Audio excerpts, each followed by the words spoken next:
Good morning, everybody, or good afternoon, good evening, depending on your time zone. I'd like to welcome everybody who's in the room and also joining us virtually today for the IFLA Library Theory Research and Social Studies Library Section Post-Satellite meeting on global and comparative research design in library and information sciences. We have an exciting day planned for you, focused on research methodologies and research design for global and comparative research. My name is Steve Witt. I'm a member of the Library Theory and Research Committee and a professor at the University of Illinois at Urbana-Champaign. And also the editor of IFLA Journal. It's my pleasure to welcome you today. As we begin, I'd like to thank our hosts for this meeting, the Dublin City University. They have been providing us with both physical and virtual support for this event. And we're really thrilled to be hosting a hybrid meeting for you today. And we hope the technologies work out in our favor. I'd really like to thank our colleague at DCU, Ellen Breen, who has really done a wonderful job of helping to host this event.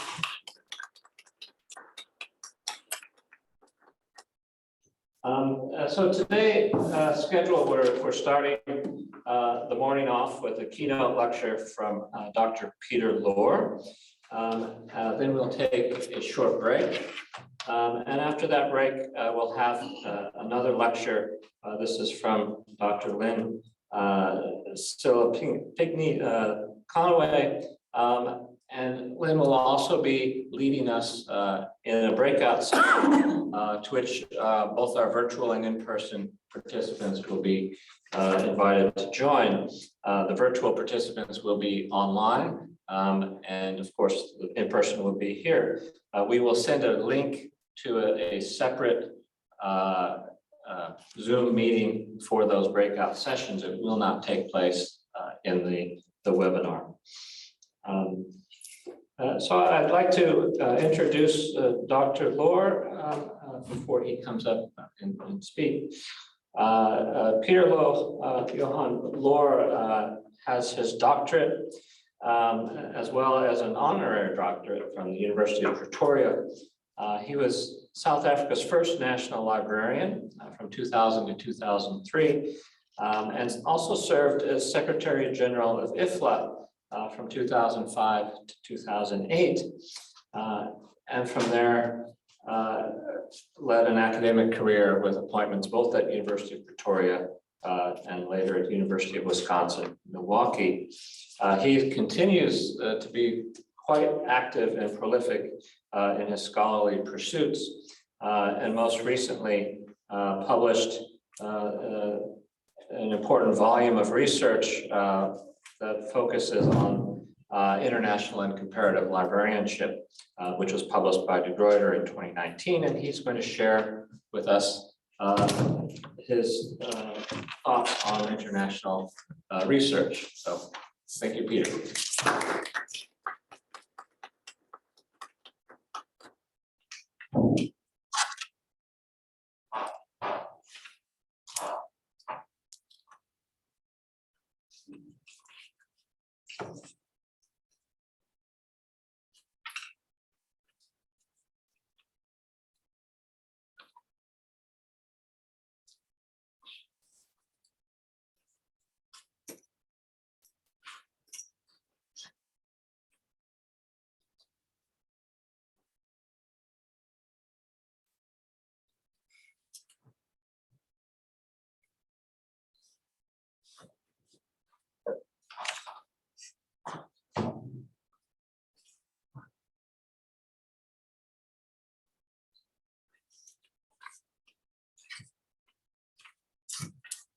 Well, thank you. Good morning.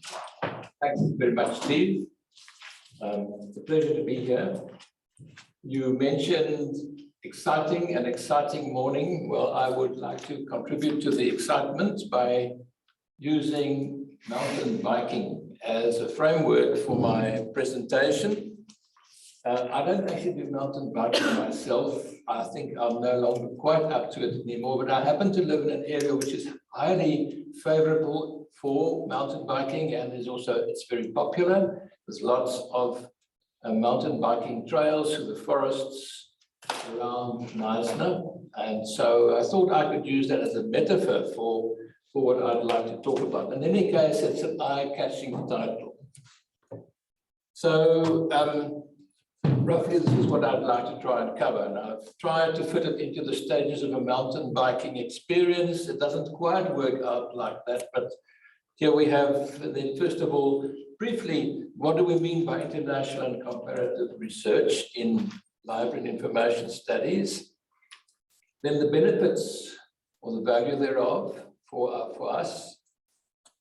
Then some unspoken assumptions, some stuff that can sometimes trip us up. Fourthly, research strategies. And that's really, I think, the core of what I'd like to talk about. And I'll be focusing very much on the comparative studies. And then research methods, where I concentrate more on the procedures. The sixth point, then, here I want to home in on some of the issues of language and culture, which we need to address when we do international research. And then just a brief bit about researching in other countries, and that'll be it.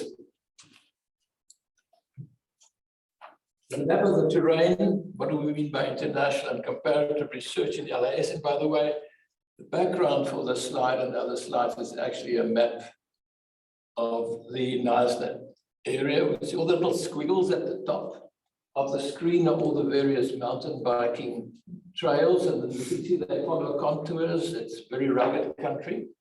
And little red dots at the bottom is where I happen to live. So what is international research in LIS?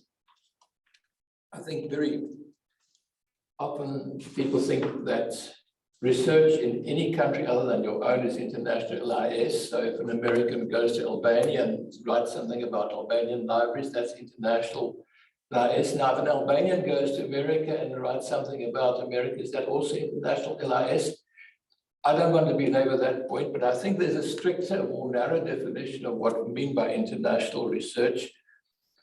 And that is that we're talking, or we should be talking about library and information relations, influences, interactions, and so on between organizations, institutions, and individuals in two or more countries. And this would also include cross-country, regional, and international surveys and comparisons of LIS institutions, processes, activities, issues, and so forth. And I'll come back to the comparative side in more detail later. And then also transnational LIS phenomena, and that's becoming much more significant of late. As globalization proceeds and as we find ourselves affected by all sorts of global phenomena, such as pandemics or terrorism or refugee flows or international intellectual property regimes, and the general effects of the international political economy of information. Those are all things that cannot easily be limited to just a couple of countries. So those are the global things that we need to be working on, and this is becoming a more and more important component of what we are interested in today.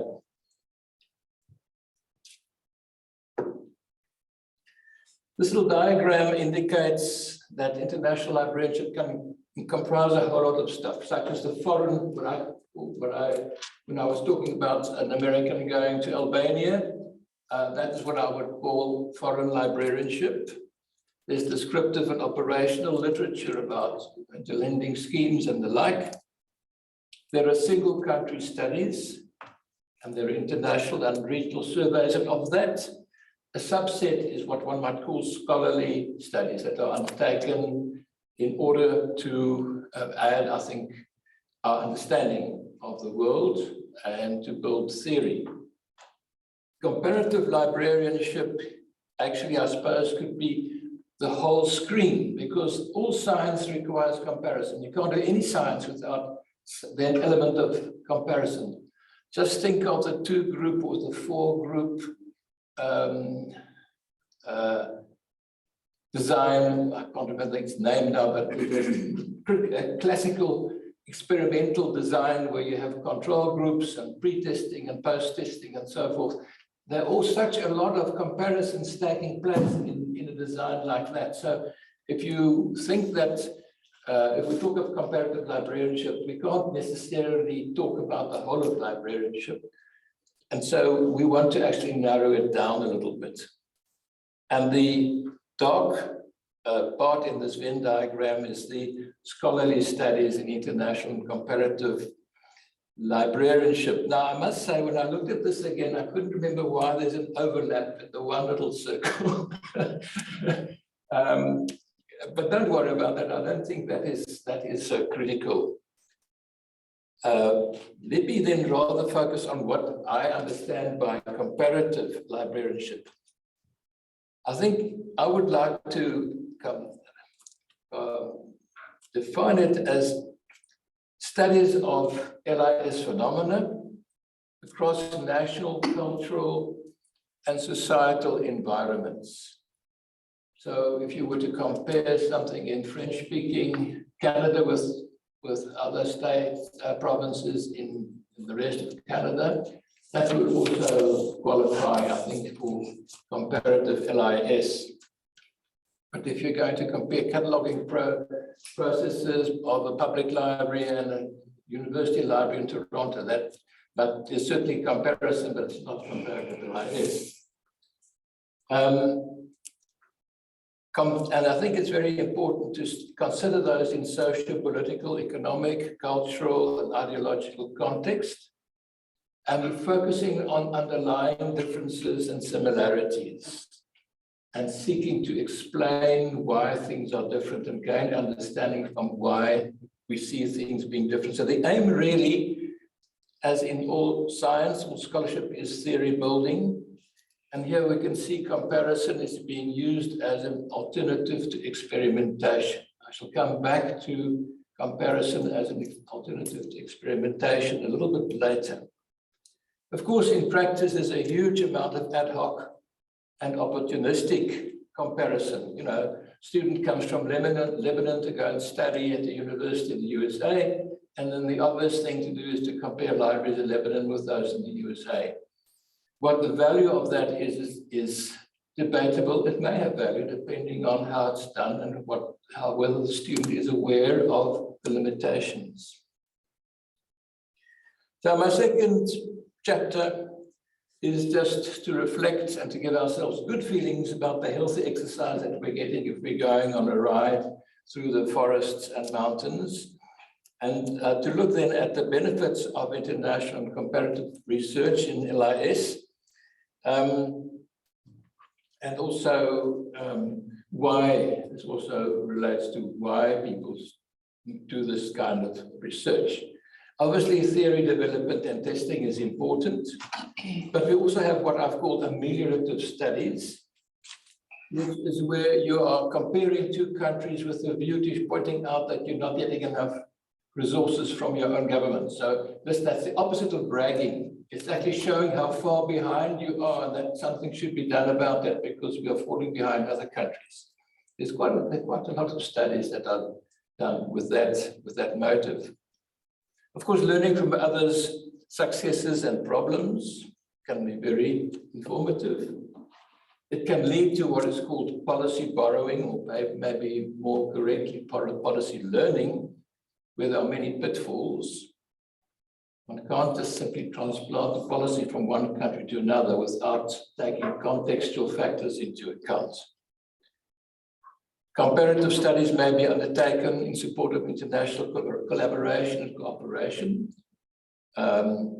If you want to coordinate your library information policies like in the European Union or in some other group, then it's very good to do comparative studies to see how they work differently in different countries, so that you can coordinate them better. Then I suppose at the softer end of the spectrum, the effective end of the spectrum, we're talking of the development of understanding and tolerance and empathy. And then finally, it can be a very, very good way towards personal development. Personal development in terms of your understanding, your humanity, your appreciation of other cultures and other languages, which is personally enriching. Now I come to some, what I've called here tricky tracks, trying to follow this metaphor of mountain biking. And I'd like to deal here with some unspoken assumptions, which I've dealt with in far more detail in some of my other writings. And I won't belabor those here, but I'd like to point out that there are a couple of meta-theoretical dimensions to research. And I've listed 5 categories. They're the sociological dimensions, where we must bear in mind that research is a social practice. We are social beings. We are studying social phenomena. We're working, we don't come out of a vacuum. We come from a social, cultural, political setting. We work in organizations that are such settings. We work with teams that are in such settings. So it's very important that we should be aware of what our context is. Then there's the teleological dimension, which is concerned with the purpose. Why are we doing this? Sometimes the purpose is we're not necessarily aware of why we're doing things, what our purpose is. But I'll give you just one example of a purpose, and that is the ameliorative studies that I was talking about. People are wanting to improve things in their countries by pointing out that we are falling behind, that we don't compare favorably with others. And then the ontological dimension. The ontology is concerned here is a philosophical study of the nature of things, nature of being, the nature of things that are studied. I'm not limiting it to lists or classifications like Dewey and UDC, which now are classified as ontologies, but I'm referring here particularly to assumptions about the nature of things that we study. And one interesting ontological assumption of which we may not be aware is the tendency to use nation states as the natural containers for the things we study. And that's another assumption that really should be taken apart sometimes, because there are a lot of things that can't really be contained within nation states. Nation states have been used in sociology and political science and so forth, simply because a lot of the data is available within national boundaries. And so it's very useful, but it also gives us constraints beyond which we sometimes need to move. Epistemology to deal with the nature of knowledge and how we can come to knowledge of things. And in comparative studies, there's one particular area of epistemological questions, and that concerns the standard of comparison. When we compare countries, is there a standard of comparison? Do we automatically and intuitively and implicitly use our own country as the gold standard and then compare it to what's happening in the other country?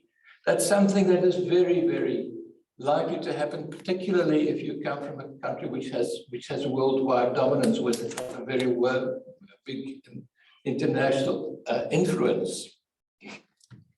So that's something about which we need to reflect. And then finally, of course, the ethical side. Now, we're all familiar with what is now called the biomedical ethical model,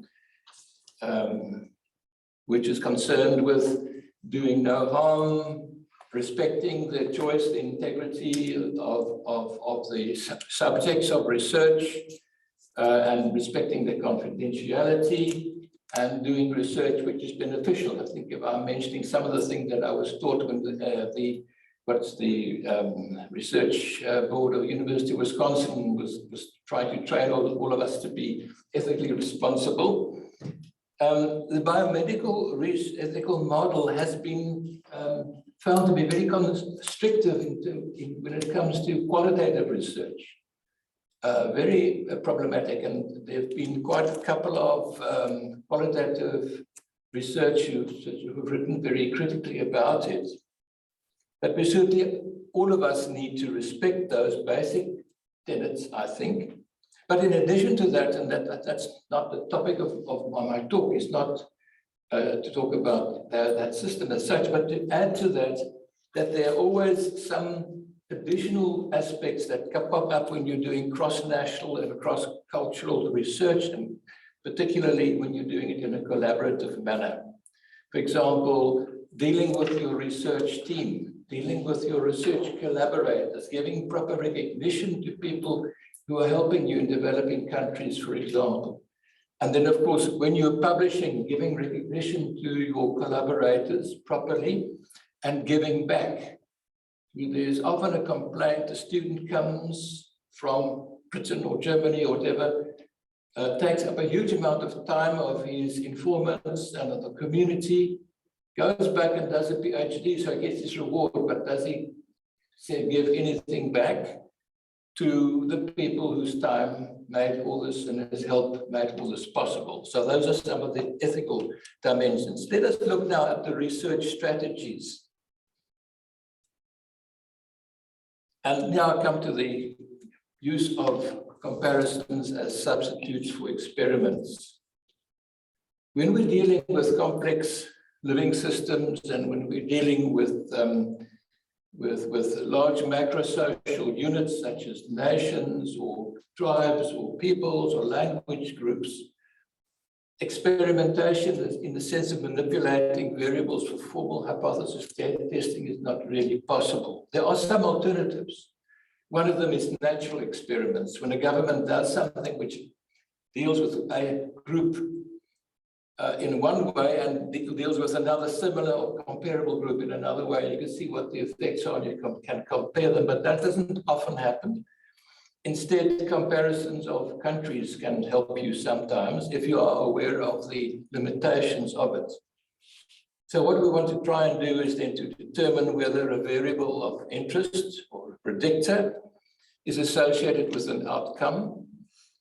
And if we can find two countries or more countries which are very similar in all respects, except in respect of that particular hypothesized variable, then maybe we can come to some interesting conclusions about it. And the two basic categories of decisions that we have to take in this context is how many countries to study and which countries to study. I've turned this diagram upside down. It comes from my book, but I decided to turn it upside down because I'm trying to talk here about depth of detail. So in a case study where you have only one system to discuss, you can go into a lot of depth, a lot of detail, and you can strive for what in German is called verstehen, or understanding.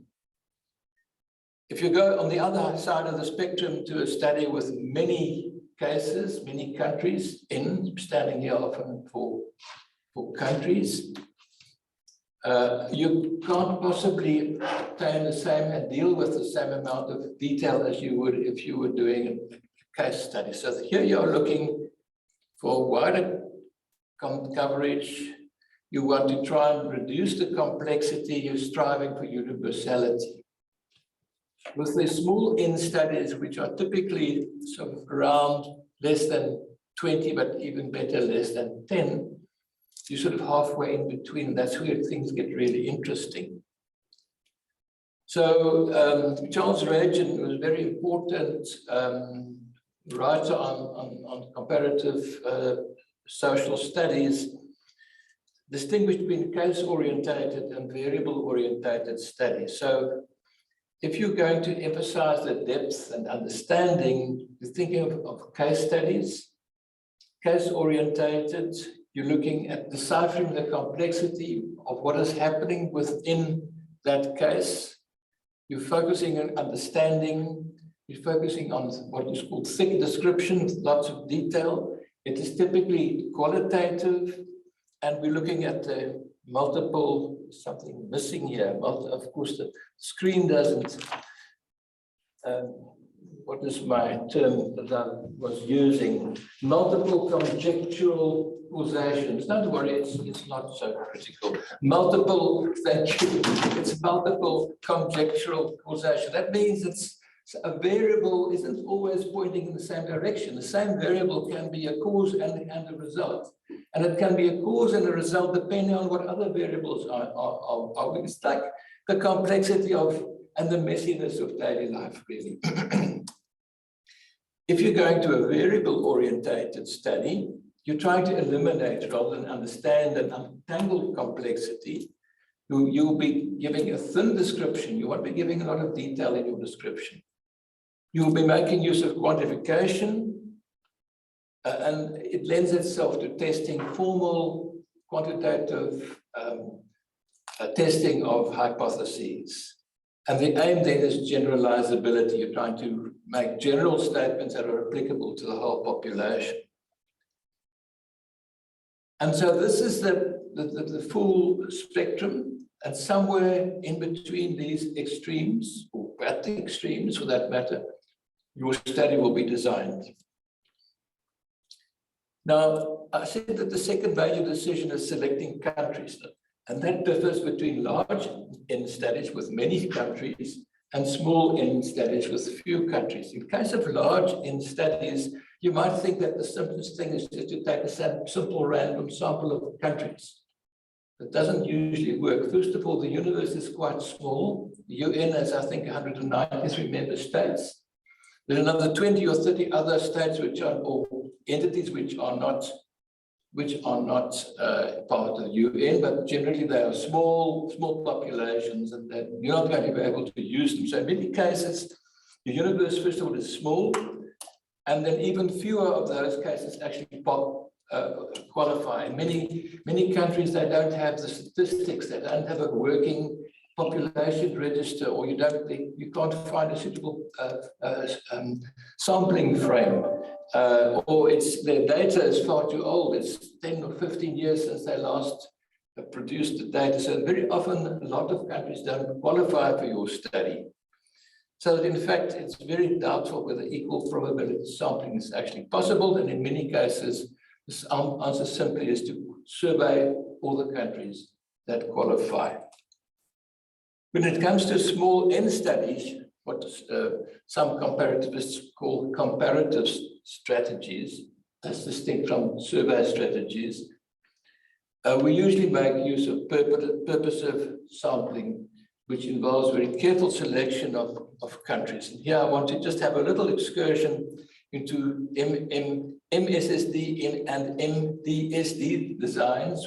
I'll come to explain it in a minute, which are derived from John Stuart Mills. That's a Scottish philosopher of the late 18th, early 19th century. I think his book was written in 1848. His methods of inference is how do you make inferences? How do you use induction to determine things? And I'm going to give you two examples. First of all, let's assume that you want to test the hypothesis that literacy level is a predictor of public library development. Now, in a most similar systems design, your strategy would be to select countries that are very similar in respect of other potentially confounding variables, and that differ only in respect of the level of literacy. And you're going to ask yourself, is this reflected in public library development? This diagram here. So let's take three countries. They all former British colonies. They all have a medium gross domestic product. They all speak multiple languages. Two of them have got a medium level of literacy, and one has got very little low literacy level. And you find that in the two with medium literacy, they have local public libraries, but in the one with very low literacy, there are no public libraries. Okay, not proof, but you see an association there. That's one way of going about it. You could also do it differently by testing the same hypothesis, but now using the most different systems design approach, or at least similar systems design strategy, where you select countries that vary widely in respect of the other potentially confounding variables, such as GDP, the number of languages, and democratic or non-democratic system, etc., but all have the same level of literacy. And then you ask whether that's also reflected in level of public library development. So here it's you see it in the form of a diagram. You have a Nordic country, one in Latin America, a former British colony, very different backgrounds. They have different levels of gross domestic product. They've got a different linguistic situation, but they all have high literacy. And then maybe, presumably, you see they all have local public libraries that lend some support to your hypothesis. So those are the two. Now this, of course, is a highly schematic way. I'm just trying to illustrate the principles, because if you're actually doing research, you find research generally tends to be a lot more messy than the diagrams in the research textbooks. So let's have a look then at the research methods. And under methods, I like to talk about the procedures and the tools that we use for research. For example, questionnaires or interview lists or observation schedules and things like that. I like to make a distinction between surveys and questionnaires. A survey is really a strategy. You can do a survey by doing interviews.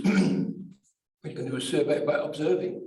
Survey isn't necessarily with the questionnaires. I think to always talk about let's do a survey or let's write out a survey is actually not confusing the strategy and the mechanism or the method. But that's by the by. I think I'll be like King Canute talking against the tide, because you can't change those things anymore.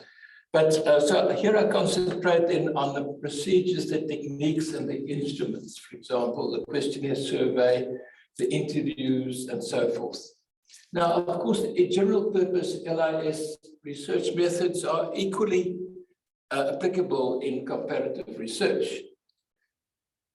All I'm doing here, or would like to do, is to add a couple of some warnings about potential pitfalls and some adaptations that may be needed for if you're busy with international research. And I shall focus on the question of concepts and questions across cultures, survey design and execution, interviewing across cultures, and researching in other countries. Am I going too fast or too slow? I think I'm still in time. Now here is an adapted and anonymized specimen of a request that was posted some years ago on the IFLA L list. The IFLA L list, you know, goes to all the IFLA members who've subscribed. In fact, it goes to people who are not IFLA members who've also subscribed. And this chap says, my name is Chad so-and-so. About every second American student at one stage was called Chad. An MLIS student. For my thesis research on international compliance with intellectual property law, I invite you to participate in a brief online survey of intellectual property education offered by librarians in international high schools. And your participation in the study will require 50 minutes, and it goes on. I can't give you the whole thing. And it also mentions there that it was approved by the university's IRB. And of course, your participation is voluntary and strictly confidential, and you can pull out at any time, the sort of typical things that the IRB would want you to do. Okay, now I would like you to just look at this carefully on your screens and ask yourself whether any questions arise in your mind about this question, about this request. So if you have any questions or any ideas, just hold on to them. Hold on to your questions. and then we'll tackle them systematically. So I'd like us to focus first of all on ethics, the ethical side, then the research design, and then the language issues. So those are the three that I think we could look at in the space that time that we have here now. So ethics.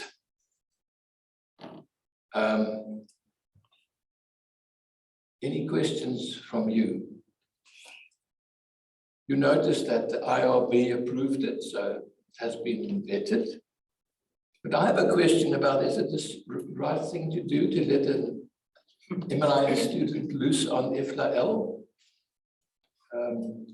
I think a thesis supervisor who does that should really be very sure that what is being done is of a sufficient standard, so as not to be wasting the time of people who are being asked, who clutter, first of all, clutter the inboxes of people, and then wasting the time of people who have other things to do as well. There may also be questions about, the student is doing a research on international compliance with intellectual property law. There are some theorists who regard intellectual property as being a contradiction in terms. And we ask ourselves now, who's going to benefit from this research? Is it going to be used by the anti-piracy component of the International Publishers Association? Or what is the actual purpose of the research? So we get to the teleological side of it as well. So then research design. Before I show you any more red letters here, what did you think of the research design? Is that a good research design?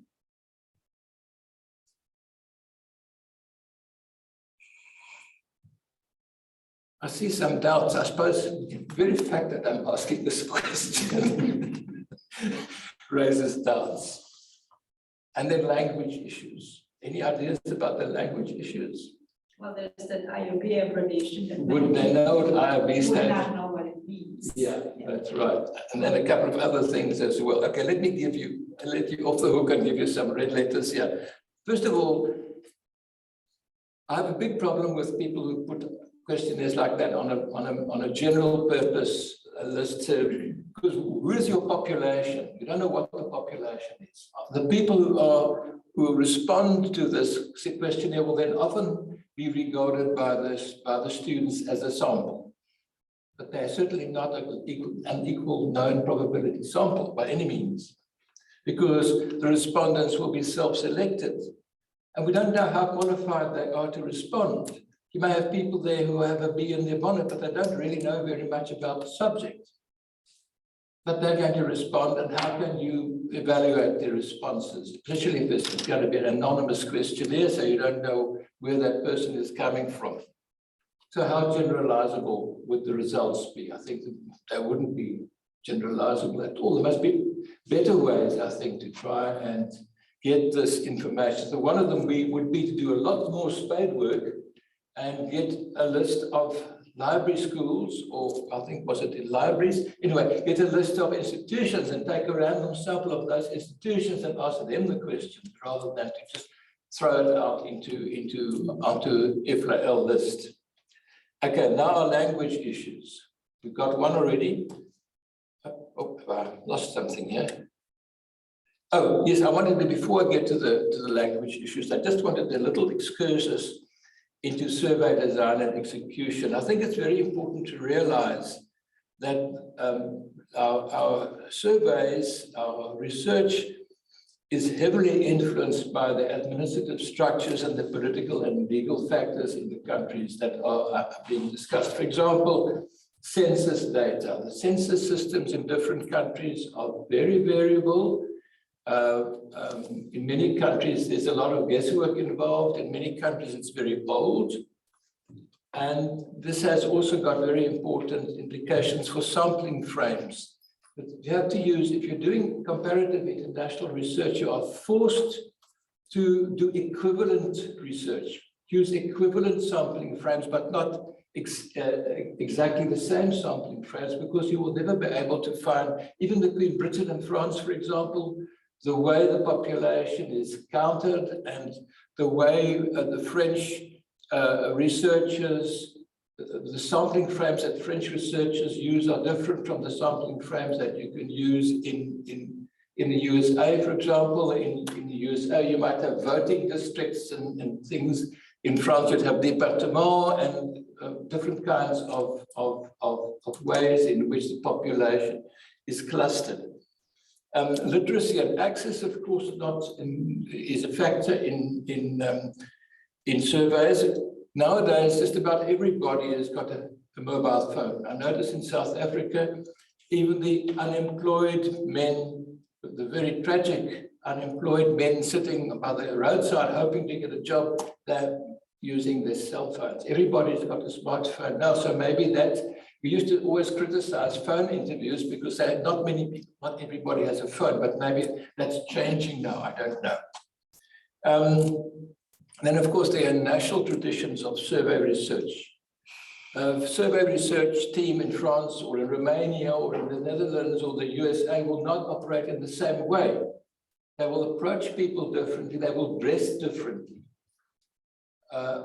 And so they will pose questions differently. So you can't tell them exactly what they're going to say and how they should dress. That has to be equivalent, but not identical. So that's a very important issue in comparative research, international research, is you must strive for equivalence. You will not be able to achieve identity. I've touched on the interviewing styles. Okay, the language issues.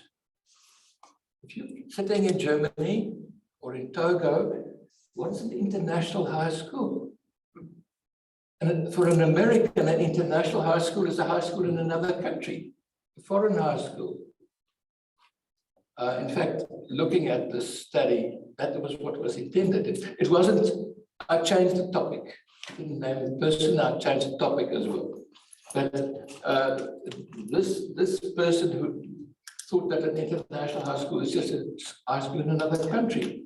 Whereas your respondent might say, oh, well, this doesn't apply to me because I'm not in an international high school. I'm in a high school in my country, but not in an international one. We've got the IRB. There was another topic, another issue that I also touched on, which I've forgotten now. Yeah, but if you read this carefully, you will see there are one or two other snags where the language might be a problem if you don't explain what you mean by your terms. So I'd like to just home in for a moment on the concepts and questions across languages and cultures. We work as researchers with concepts, particularly in quantitative studies. There's a lot of attention paid to conceptualization and operationalization, but concepts don't have the same meaning in different languages. I suppose you could say that concepts don't have the same intention and extension in all languages. A typical one from sociology is the term middle class or working class. In America, anybody who's got a steady job thinks of himself as middle class, or used to. Maybe this changes over time as well, doesn't it? Whereas middle class in Britain or in France is something quite different. It means someone of a fairly sort of high social standing. And so there are many of these terms that look the same, but they don't have the same extension and intention. Extension, for example, intention would be, to use an example of what is meant by intention. Intention would be a definition which includes all the characteristics of what you're trying to describe, and so in such a way that it excludes other things. You might say a head of a library, a chief librarian. Now, the chief librarian might include a dean of libraries, or a vice provost of libraries, or a head librarian, or a chief librarian. That would be the extension of your term.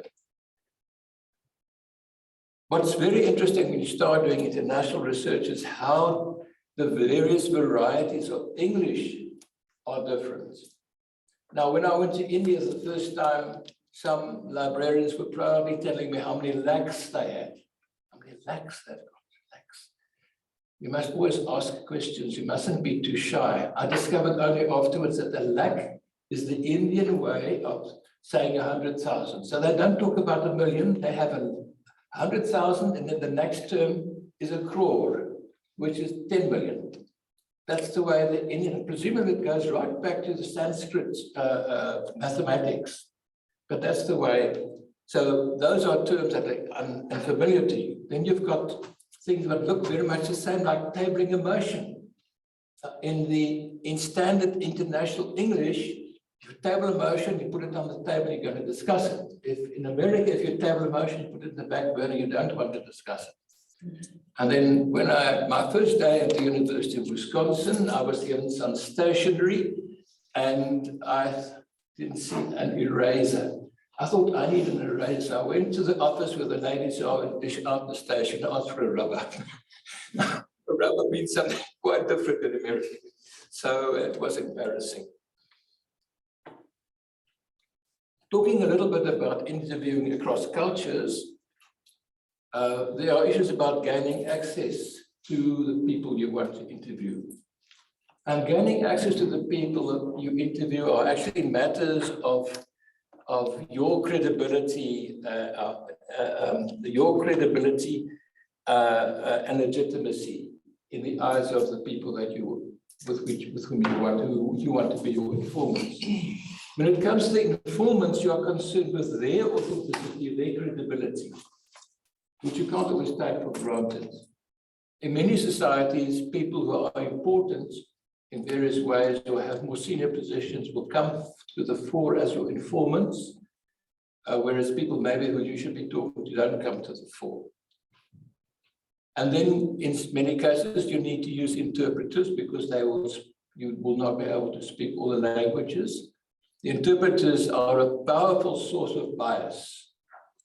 They will try to explain things in such a way that you will understand it. But while they're doing that, they will also not necessarily deliberately, maybe even deliberately, because they want things to look a little bit better, but generally they will tend to distort the answers to make sure that their answers will be acceptable to you.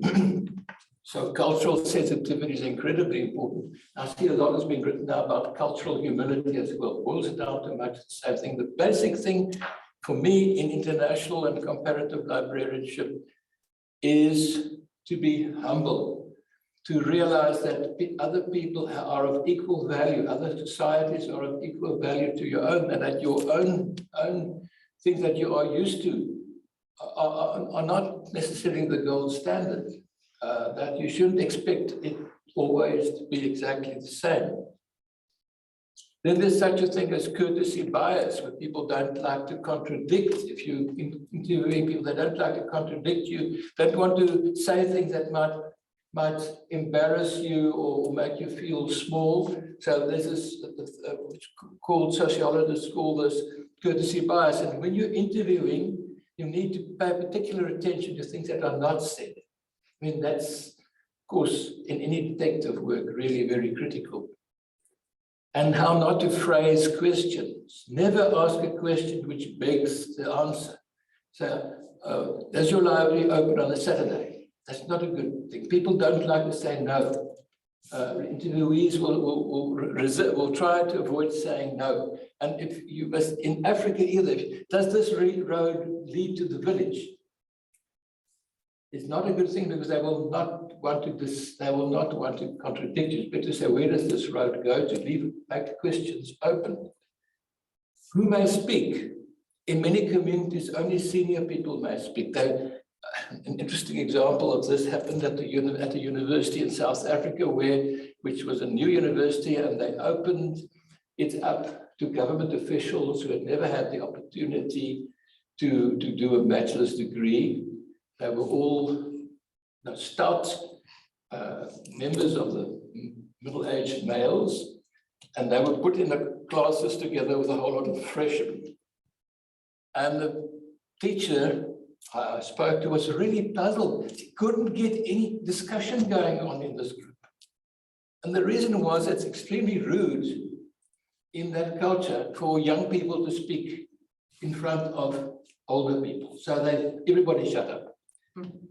And then finally, there's something that's particularly when it comes to medical health issues, it's called the clinical witness.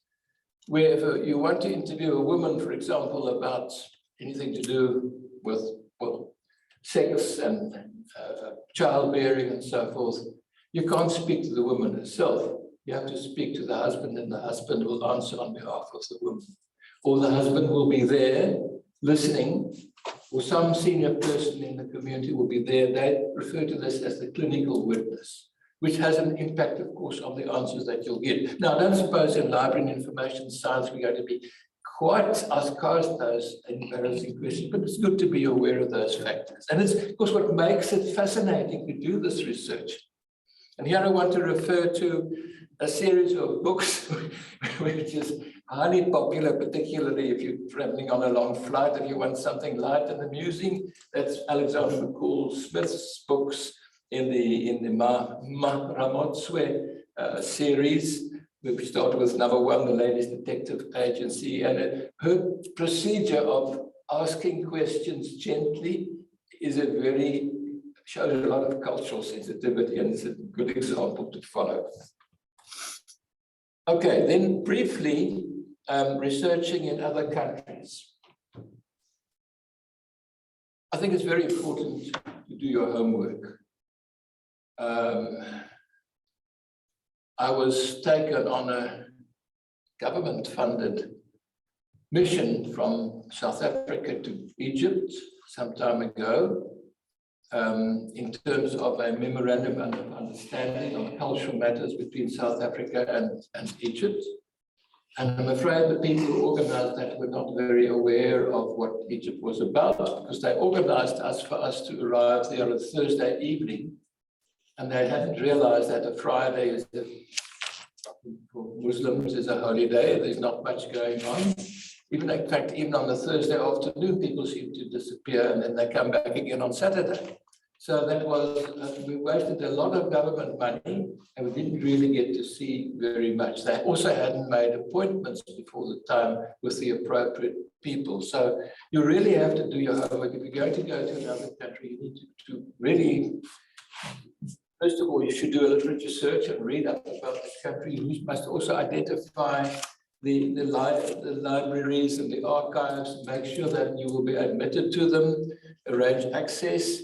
You've got to correspond with colleagues, and you must identify local informants and advisors. And there are pitfalls there. I think of one quite highly respected American researcher, whom I will not name, who wrote a very good report on development of library resource sharing in the Eastern Europe. It was funded by the Mellon Foundation, and the Mellon Foundation added to her, she did excellent papers on that, were published, and the Mellon Foundation, then, which had also been funding resource sharing in South Africa, sent it to South Africa as well. And she wrote a lot of very incorrect information because she didn't get to the right people. She spoke to very knowledgeable people, but they were knowledgeable about very recent things. They didn't know anything about the background, but she didn't realize that. So there are a lot of errors in what she wrote about South Africa, simply because she didn't have the right informants. You must make sure that the informants who step forward to advise and help you and give you information are actually the right people or the only people you should be talking to. So those are some pitfalls. And your research and spending time, you can't just go into a country for a week or two and then come back with a comprehensive report on the situation. Unless perhaps if you've done a huge amount of prior research, and of course nowadays we have Zoom and WhatsApp, and we can do all sorts of interviews and things with people before we even physically set foot there. Anyway, and then of course, lastly, again, I want to emphasize, when you've done it, give back, report back, give the people who help you the benefit of the insights that you've gained in doing the research. So that brings me then to the to the end of my presentation. And I would like to cite a quote by Barrett and Kaysen, who wrote a very good book on doing research in developing countries. I know I shouldn't be using the word developing countries, but I was actually criticized for doing that in a previous session. And I'm aware that it's a problematic term, but if you're going to countries in the global south, or even other countries, I suppose. But they said every year a great number of enthusiastic, well-trained social scientists, this could include library scientists, set out on their first overseas research project and with an awesome display of energy and creativity reinvent the flat tire. So there's your flat tire, and I'd love to be able to say this in Irish, may your tires sing under you all the way. So I really hope that you will have gained been stimulated to want to do something. It's a fascinating area. It's personally very enriching. It exposes you to things you would otherwise not be exposed to. So I would really encourage those of you who are interested to get involved in international research. So have a great ride and have fun. Thank you.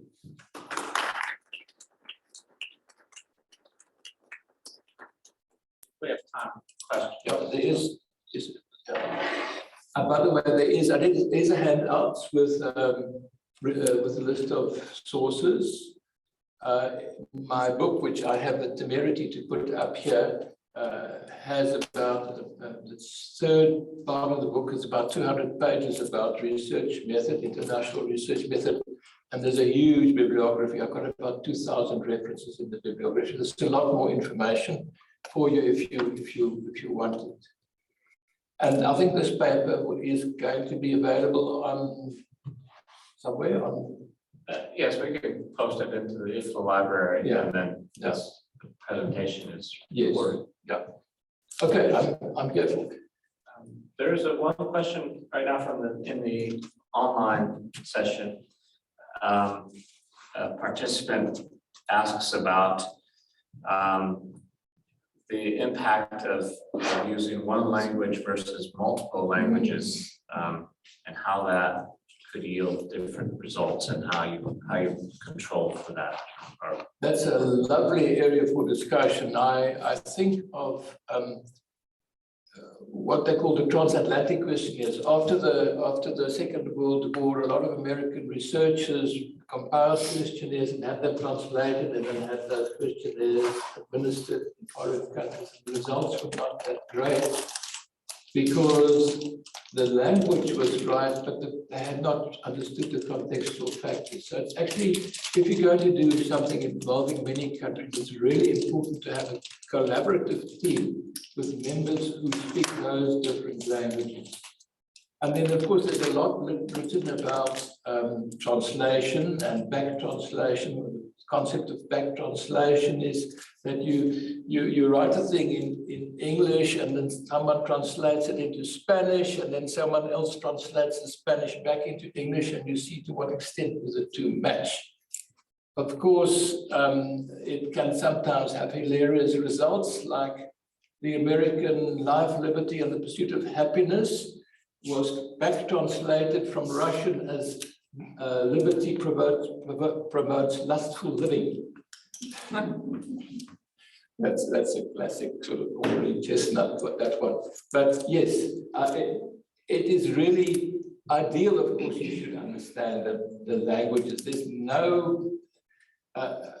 There's no real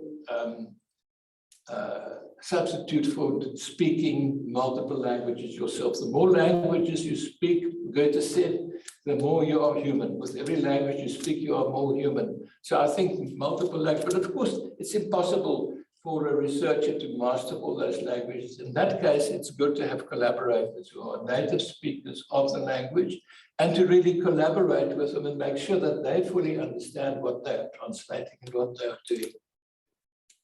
I hope that answers the question to some extent. There's one more question on the Q&A. Here's the question. The case study seems to be low-hanging fruit as a research approach. How can an individual researcher move on to a more universal style, move away from such a deep focused research approach? Any tips? Now, first of all, I think that the case study has a value in itself. So it's actually difficult. It's not all that low-hanging. But of course, what one does understand is that there's a lot more work involved in having multiple cases. I think if you are interested in doing a comparative study, they say that the case study is not really comparative, but it certainly gives a lot of data and a lot of information for comparative studies, and it has great value in itself. But if you want to move on, I suppose you must be maybe start with 2 or 3 countries and then select them very carefully in terms of what you really want to study. That would be the first simple way to go. The alternative is just to do a large-scale survey.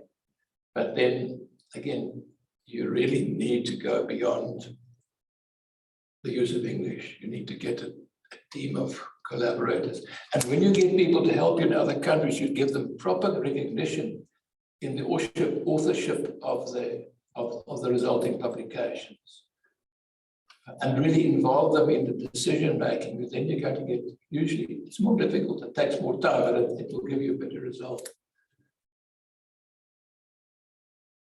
And if you're going to study, say, 2 countries or 3 countries, you should be able to go and spend some time in each of them. There's nothing quite like actually having some real time in the countries concerned.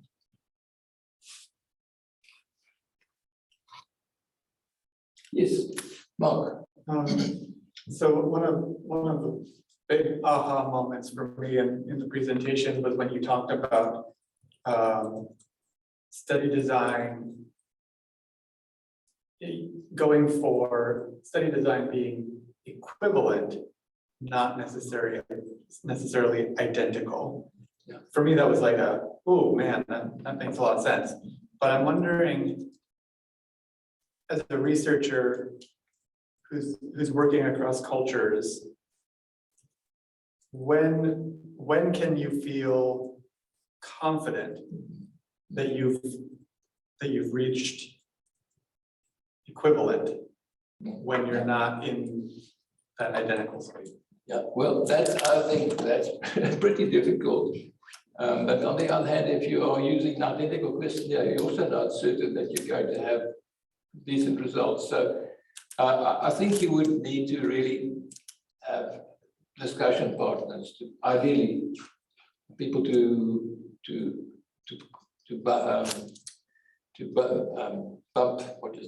bounce your ideas against, and collaborators who can advise you. Then I think you're going to have a better chance. Look, if you're going to do a survey in France, you're going to need you're going to do a random sample, cluster sample, whatever kind of sample. You're going to need a sampling frame, and you will not find the same sampling frame as the one you can find in the United States or in Britain. So you're actually forced to get to grips with the way the French do theirs, and then the French also do simple random or cluster sampling, or shall I say rather, also do known probability sampling. So you have to learn from the way they do it. This wonderful example has been set by the European Social Survey, which has done a huge amount of both practical and theoretical work on how to collect data from all the various European countries. And that's really where this idea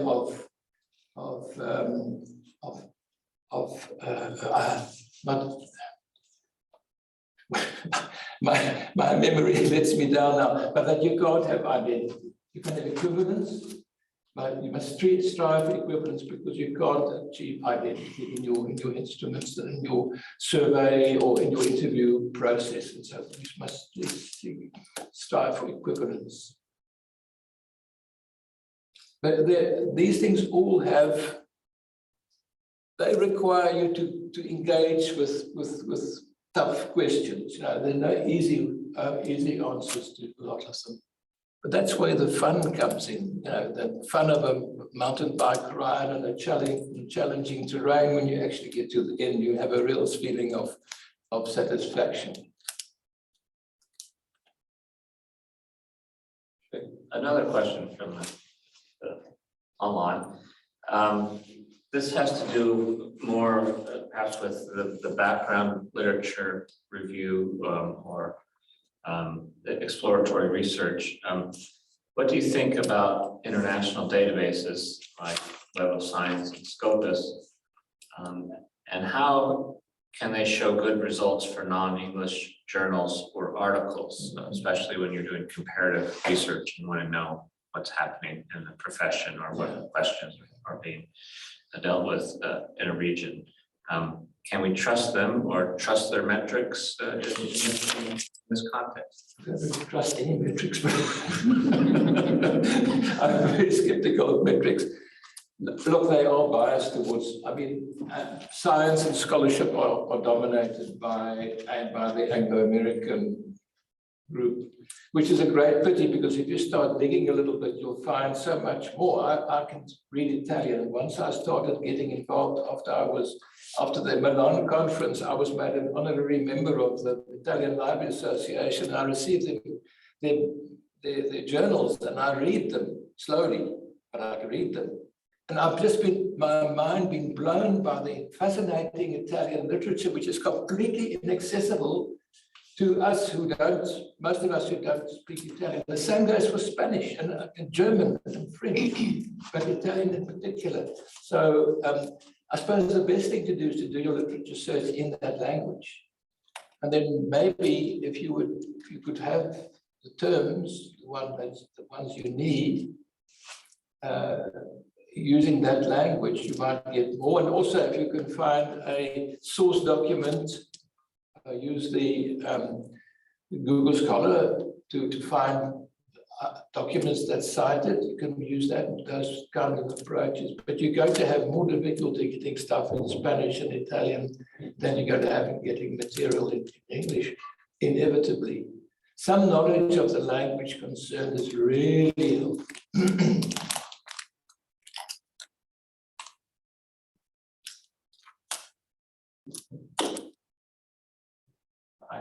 There are no more questions from the chat. One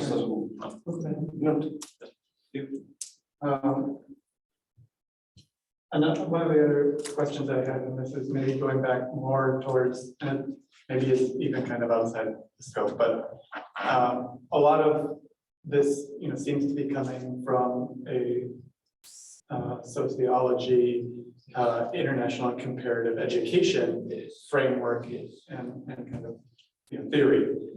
And I have a good friend and colleague who's starting to approach international librarianship from a framework and theories of diplomacy. Mm-hmm. And I was just wondering if you think about other frameworks that may also lend different aspects to this kind of research. Yes, I think that the different, shall we say, comparative subdisciplines of different disciplines have made different contributions. For example, the political scientists have done a great deal of theoretical reflection on compare the small n studies and different ways of approaching those. And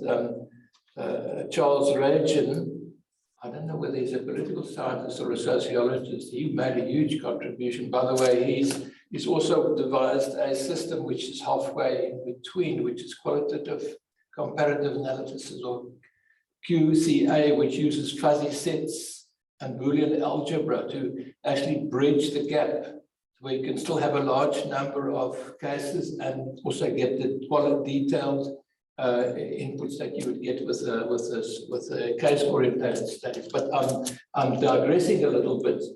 But I think the political scientists, I read quite a bit of political science and comparative sociology when I was writing my book, have made a lot of contributions there. The comparative educationists were very strong in a very positivist, quantitative type of frame.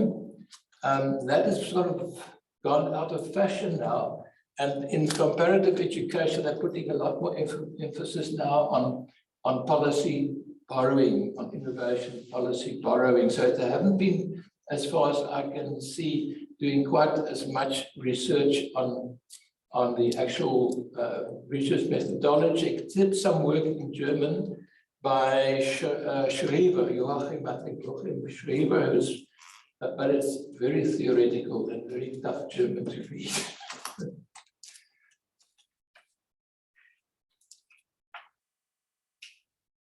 Those are the two mainstreams of research. Of course, there has been comparisons been done in economics, in social services, social support, those kinds of things. And comparative law is something quite different altogether. It's a term which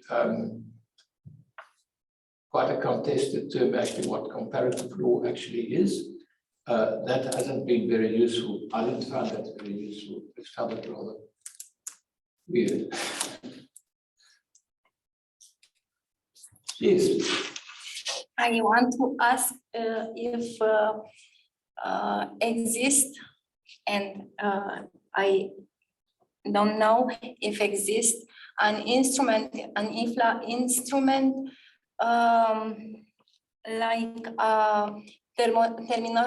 scientific terminology, vocabulary, but international, because the dissemination of information, scientific information as international has many traits. Normally we use English as new Latin of science, but as dissemination of the terminology is difficult to translate. It is not only translate, but transpose in other language as more common differences in information literacy and alphabetization numérique, or many others. So it exists or could be made. I think is so necessary to have a international vocabulary with scientific list terminology. For when I write study, when I dress study in comparative study. That's a very good question. There have been, of course, multilingual lectionaries. I think the Germans have been good at that, but the trouble is an equivalent list of words is not going to get you very far, because one of the forms of equivalence is what they call lexical equivalence. So if the words in the dictionary are the same in the two languages, then they have lexical equivalence. But lexical equivalence doesn't necessarily equate to conceptual equivalence. So I think it would be wonderful if we really had a list of key terms, but then describing what they mean in English and what they mean in Spanish and in Italian and in German. That would be really good. I'm not volunteering to do it. Yeah, Steve, I think one example is when you talk about information literacy. For example, in Japanese, the term Joho is information, but if you use that in the context of information literacy or libraries, it almost exclusively means information technologies, and not the way that we use that term as in terms of understanding and using information for some social purpose. And I think, so there's a lot of that context that has to be understood if you try to just simply translate something as it would naturally occur. So I encountered that when I was co-editing an issue of Library Trends with some French contributions. And I discovered that there's so many terms that we take for granted in political science, like citizenship and statehood and democracy and all that, that don't have the same meanings in French and in English, because the French have a different contextual framework, a different history and a different contextual framework. So it's you always need to have an Auseinandersetzung, as the Germans would say, taking something apart and looking at it, and then before you put it together again. And maybe one should not be too ambitious and start with just 2 languages as a you know, and a very limited number of key terms to compile it. I'm not aware of there being anything like that, but maybe there is something in the literature of sociology and political science that we should be looking for. There's a challenge to you to come back to us within by tomorrow morning with. Well, thank you very much, Peter.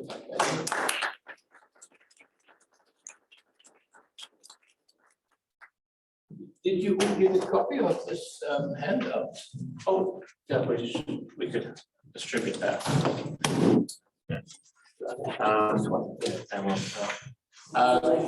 We will take a 15-minute break. So please feel free to take a break yourself, our virtual friends. We will come back to you at 11:15 local time. So in 15 minutes, whatever time zone you're in. Thank you.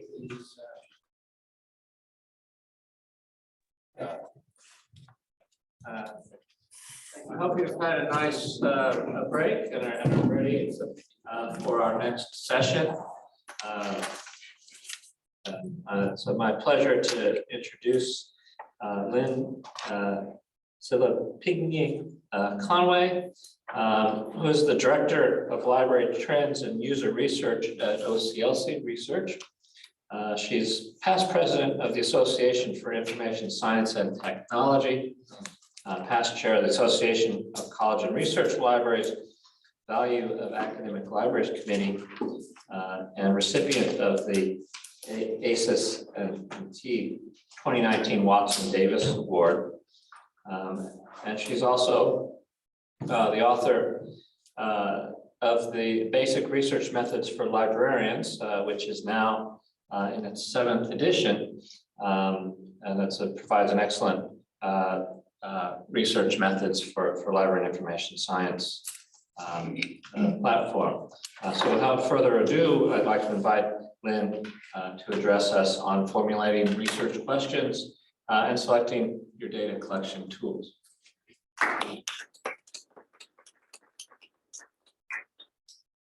Thank you, Steve, and thank you everyone for joining us today, whether you're here in person or virtual.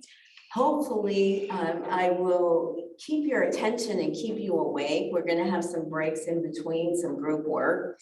I always think of my husband who jokingly says, I should write my papers and my book to people who can't sleep, to insomniacs, because I would put them to sleep very easily and probably be a much wealthier woman. So I hope I won't do that today. And so I really liked this quote from Zora Neale Hurston. And she says, research is formalized curiosity. It is poking and prying with a purpose. And I think that's really important that we, the purpose. And we heard that earlier today from Peter, and hopefully I'll pick up on some of the things that he has said and also set the stage for our speakers this afternoon. And I feel like it's like doctor. So we have Dr. Krystyna Matusiak. Dr. Kawanna Bright was not able to be here today, but we will be presenting her work. Dr. Debbie Schachter and Dr. Egbert John Sánchez Vanderkast. So hopefully what I say today will be a precursor for what they're going to talk about as well. And then I also can really try to elaborate a little more on what Peter said. And really, I really want to stress that what he said is exactly what we need to be thinking about with any type of research. And so I think what Peter had said was, you know, what's the purpose? And so I like this. It's like, why are we conducting research? And it can be for many reasons. And it depends on the context and the situation, and what you find yourself and your questions and what you want to know. So it's that informing strategic planning. Why? Because you may want to change offerings to meet user needs. Also, you may want to tell your story. That story may be to funders, stakeholders, administrators, the community, and by the community, that's very broad. And that can be our LIS research community as well. You also want sometimes to transition research to practice. We need a theory to build on, but then it's often much more difficult to transition, to take that theory and transition that to practice. And in my position at OCLC, that's something that's very important. We value the theoretical, but the bottom line is, what's that going to do for libraries, library staff, and library users or prospective users? And so those are the things we have to think about. It also provides this evidence for those in practice to make decisions. And something happened yesterday that sort of upset me. And I've been asking people about this. I was on a Zoom call in between everything else. And someone said to me, this was an international call, and we have a new study that we're looking into the future and the future of libraries in the next 10 years. And someone on the call, who's someone I really respect, an academic library director, said to me in the call, I don't think we're going to learn anything. Like, who looks into the future? And I said, okay, help me understand. Do you plan? Do you plan, maybe 10 years is too far. Do you plan maybe 5 years? Do you do strategic planning? Do you think about the future of your services for your academic community or even the community that you live in? And he said, no, you know, this isn't what we're doing. You know, we need to know more about the users. And I said, wait, step back. I think we know a lot about our users.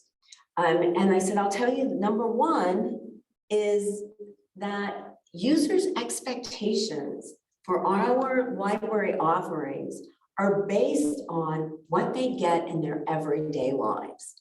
And so look at how you live. Observe all of the time. People probably think I'm some kind of a stalker because I watch everyone. I listen. I went to the theater the other night and I was standing outside listening to people.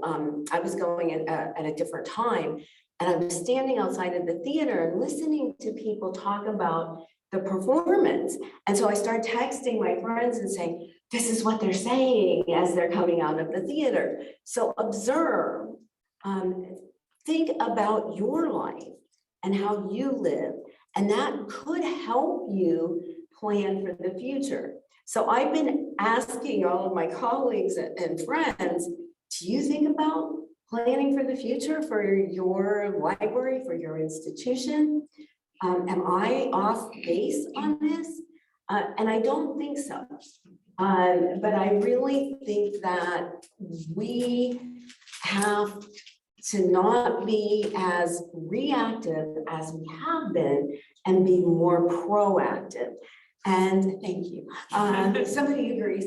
And so I think that's really important. And that's why research is so important. And as I said, we also want to contribute to the scholarly community. I really think that, you know, that is our responsibility as researchers. And sort of on a selfish side, that maybe not so much, is to build your scholarly identity. How do you want to be known? What do you want to contribute to this discipline and this profession? So again, what is this process? Identify the purpose. And Peter was hitting on this as well. And I often hear people say to me, I just want to know what people want from the library. Hey, that's great.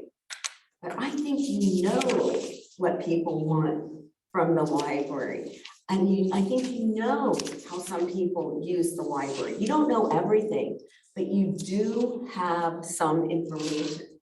And so you need to use what we already know to move forward and to develop this question. We also, once you get your question, we need to choose the model, the approach, the method. So I've often worked with people, and this unfortunately has happened to me a lot in my career, that someone will say, I want to do a survey. And I remember sitting with another colleague and we looked at each other and we burst out laughing, which wasn't the nicest thing to do. And we said, we can do a survey. We can whip up a survey. We can pre-test a survey. Hey, we're good. However, what do you want to know? You know, what? I don't care. I just want a survey. And I was like, okay, let's start from the beginning. And I think that's really important. I had a lot of statistics, but my research team asked me to take them out because they thought I would bore you all. But when you look at the literature, and there's been quite a bit of literature out there on the different research methods used in library and information science, which one do you think is the most highly used method? Survey research. Yes. And so, this isn't new. And so we had stats going back, I think, from the 70s. But if you want more, I'm going to give this shameless self-promotion. In the research methods book, we do outline some of this. But I think it's really important to think about what we want to know and how we can get that information. You also need to identify the team. And you know, everyone has different areas of expertise and strengths and weaknesses. And so surround yourself with others who can fill in the gaps. So you don't need everyone who looks or thinks or has the expertise that you have. It's much more comfortable that way, but it isn't the best for projects. And so on our research team, I've really tried at OCLC, I've tried to hire people who come from different disciplines because it really helps me and the team think differently and to try different methods and to ask different questions. And so again, when we're talking about this global international perspective, think close to home as well, those who you want to work with. And think about that. And when I mean close to home, you. And it says our battery is running low. Do you think that's not something I should worry about? It looks like it's, oh, just a minute.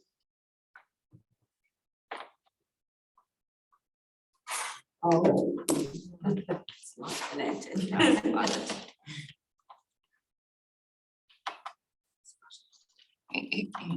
Thanks, Ellen. And so identify the team, and then you have to commit. Because this is a big commitment. We all know that. And it doesn't happen quickly. And that's something that I've also had to learn to explain to others to whom I may report to or who are depending upon me. It doesn't happen quickly, unfortunately. We're good, but we're also very thorough. And the reason we're good is because we pay attention. Also, you need to think about the training and planning. So if you're doing if you're doing research for practice or for changing practice, you need to be prepared for what may need to change. And someone once told me, one of my professors in the doctoral program once said to me, if you don't want to know the answer, don't ask the question. And so always remember that. The other thing is future research. I know very few people who conduct a study and then go, I'm done. This is great. Now we know I'm finished. No, that's usually not the case. What usually happens is that I have more questions. And that's what you will find as well. So one of the things, and Peter mentioned this as well, what do you already know? Look at the literature. What's out there? What have other people done?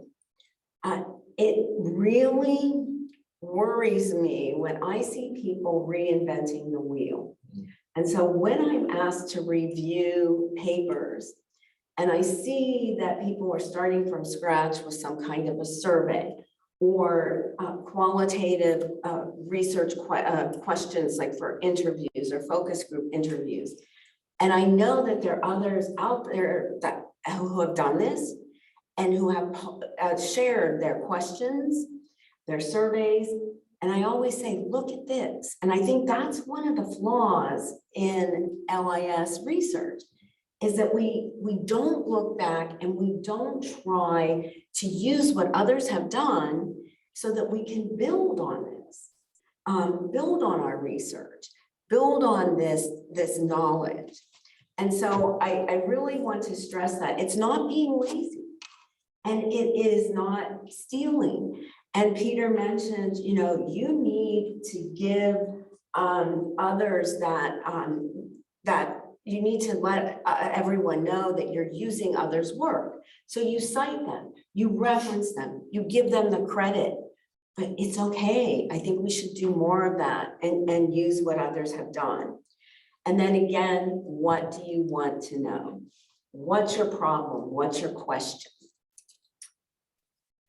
You also have to think about available resources. I've never, ever talked to anyone or worked with anyone who said, don't worry about the budget. It's okay. Whatever you want to do is fine. We become very conscious of people's time. And people are very busy. And Peter mentioned that when he was saying, sending this survey request out to this list. We need to be cognizant of other people's time. We also have had to give some type of sort of an honorarium to participants. Most library and information science practitioners and researchers don't or won't accept that. But the users of our systems, our services, our programs, or those potential users who are much often easier to find than the users, do really almost expect that. And the price is going up, I've noticed, with our grant proposals. We've had some come back and say, that's not enough. You need to increase the amount that you're offering. And so that's something you have to think about.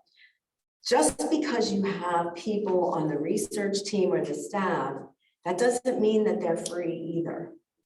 Because we still have their salaries and they have other commitments. So you need to look within your library or but as well as your institution, your community. So you need to use the expertise that you have within your world. Now, our communities have expanded now with the way we can work virtually. And so that's a really good thing.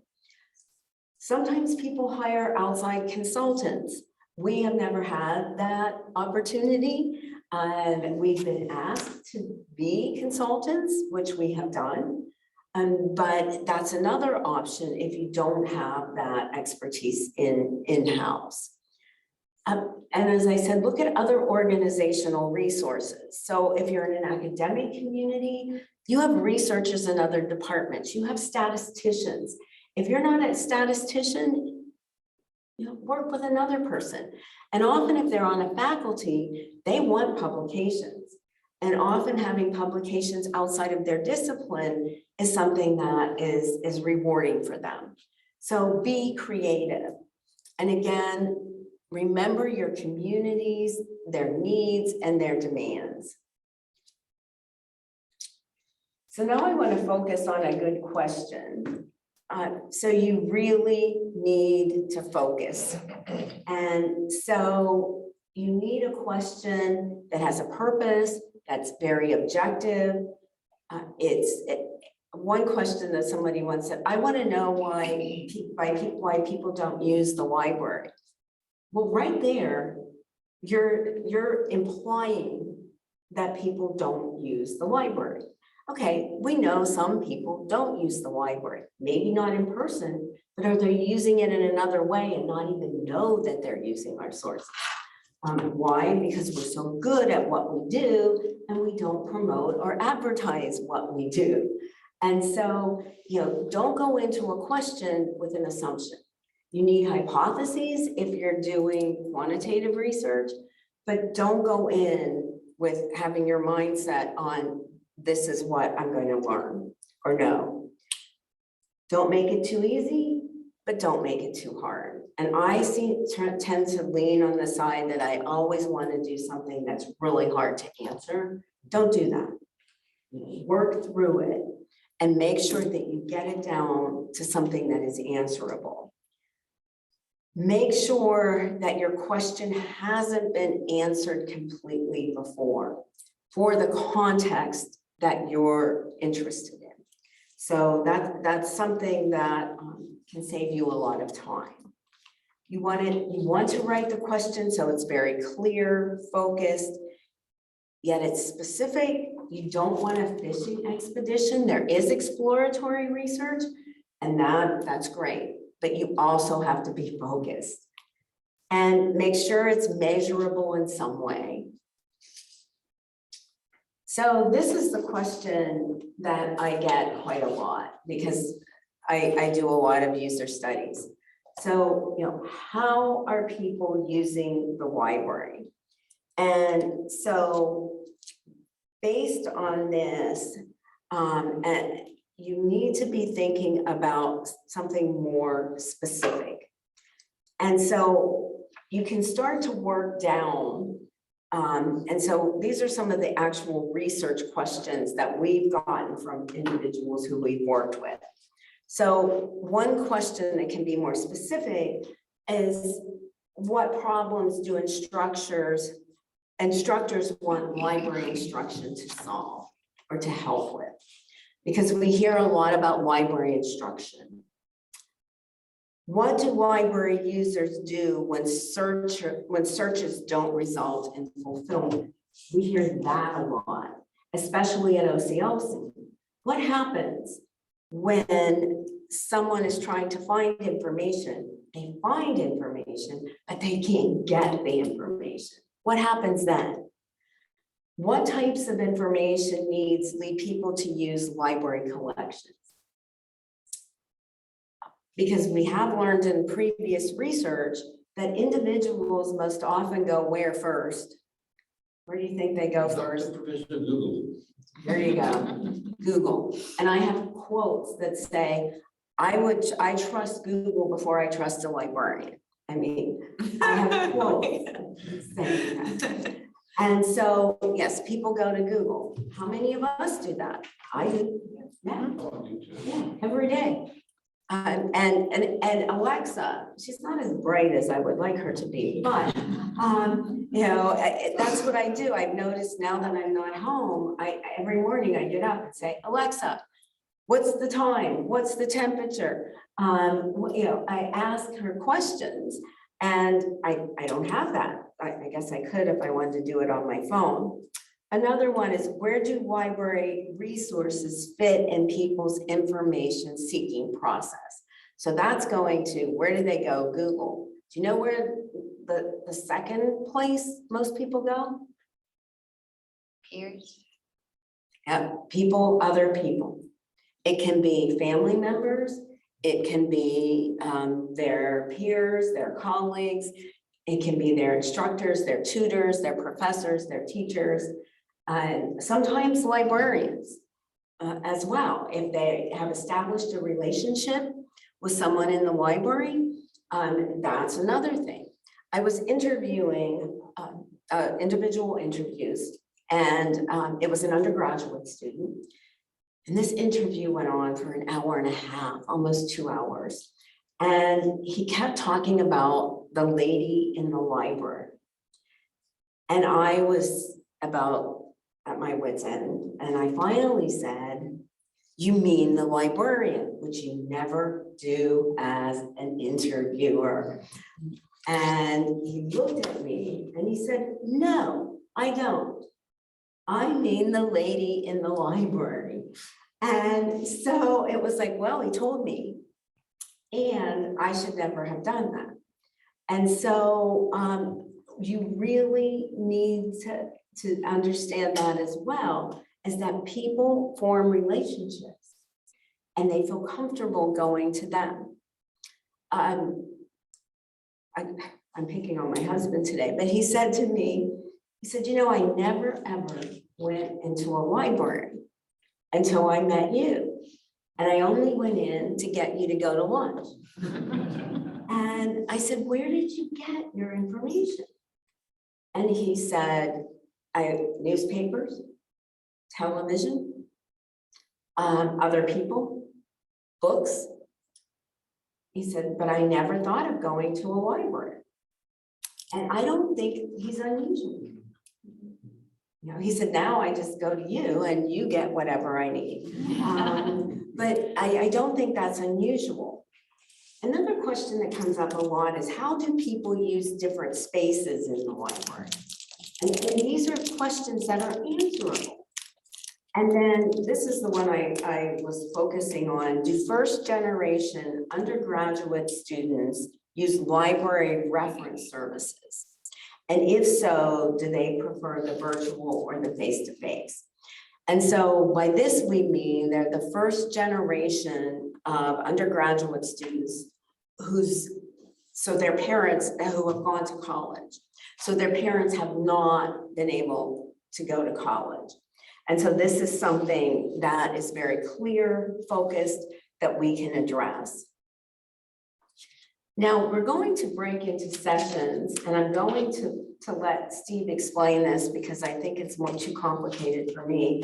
And those of you in the room will be getting a sort of a worksheet, and we're going to work through developing some research questions together. And Steve will explain to those of you online that we do have the document available to you. I guess I should wait and see if anybody had any questions, comments before we go into this activity, because we want to talk about developing a research question and that process. So are there any questions here in the room, or Steve, is there anyone online? There's none online. We can explain the process. Okay. and such. So, Debbie? You did touch on exploratory research.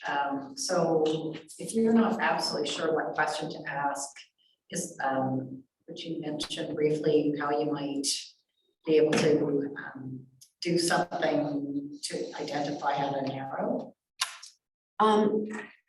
So one of the, I'm going to take something that happened just recently.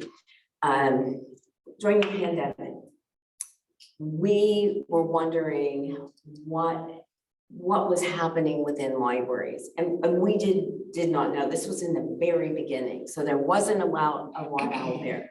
We would learn some things through social media, or if we would talk to friends, colleagues. And so we thought, and this led to another project, but we thought, let's have some discussion groups and focus group interviews about how people are transitioning. And these transitions, as you know, were fast. You know, often on a Friday afternoon, what we heard was Friday afternoon, and people were told, this is it. You know, everything's going online by Monday, figure it out. And so to us, this was very exploratory. So we had some so our question was broad. So how are library leaders, we were looking at the leaders of the library because they were the ones who were going to have to make these decisions. How are they transitioning into this new environment? So that was our question, pretty broad. But then we had very specific, we had about 4 questions that when we called together these library leaders, we could ask them these four questions about how did it happen? What did you do immediately? And then we talked to some of the leaders later as well and had much more formalized questions. But that first was like, what's happening this minute? What's happening now?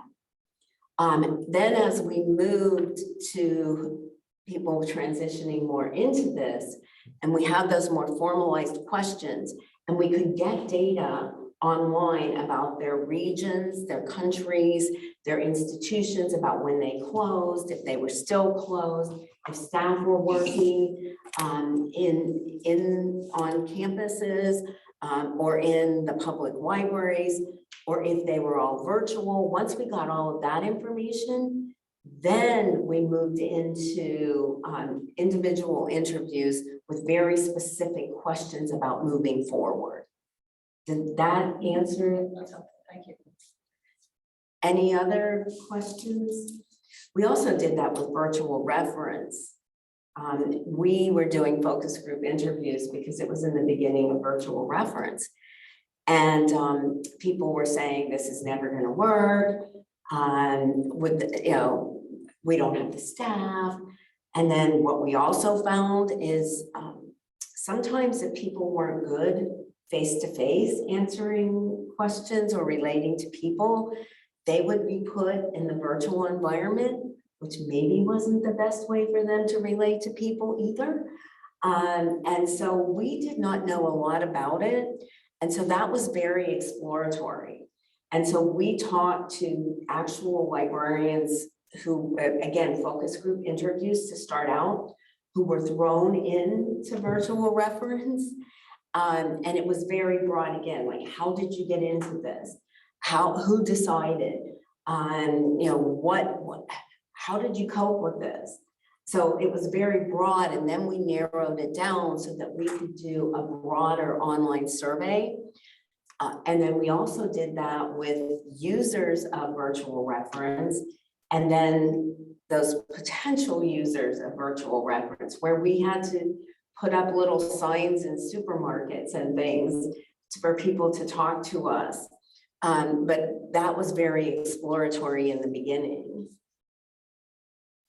Any other questions?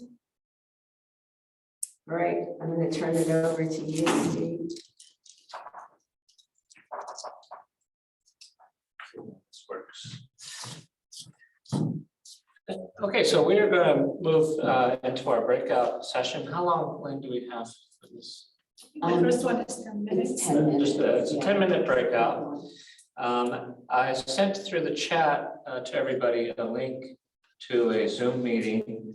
So those who are virtual, if you can please log into that link. We're going to keep the webinar open and going. So you'll be moving from the webinar into the Zoom meeting for the breakout session. And people in the room will be helping to monitor or moderate that breakout. So if you could please do that now, I would appreciate it. And if you have any questions about the link, please post it into the Q&A in the webinar. But we shall have people move from the webinar to the breakout right now. You should also have received from me yesterday an email with an attachment that has the questions we're discussing in the breakouts, but our moderators can also put those in the chat as well. Thank you.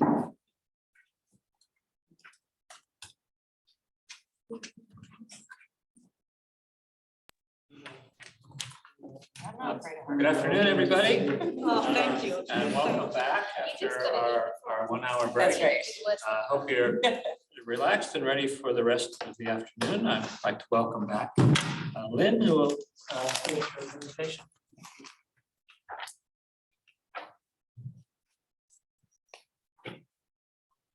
Hello, everyone. And I want to have a little debrief about the session, so your group discussions. So first of all, I'll pick on people here in the room first. What surprised you about the exercise, thinking about a question? Although we did many things in our group, but what surprised you about this?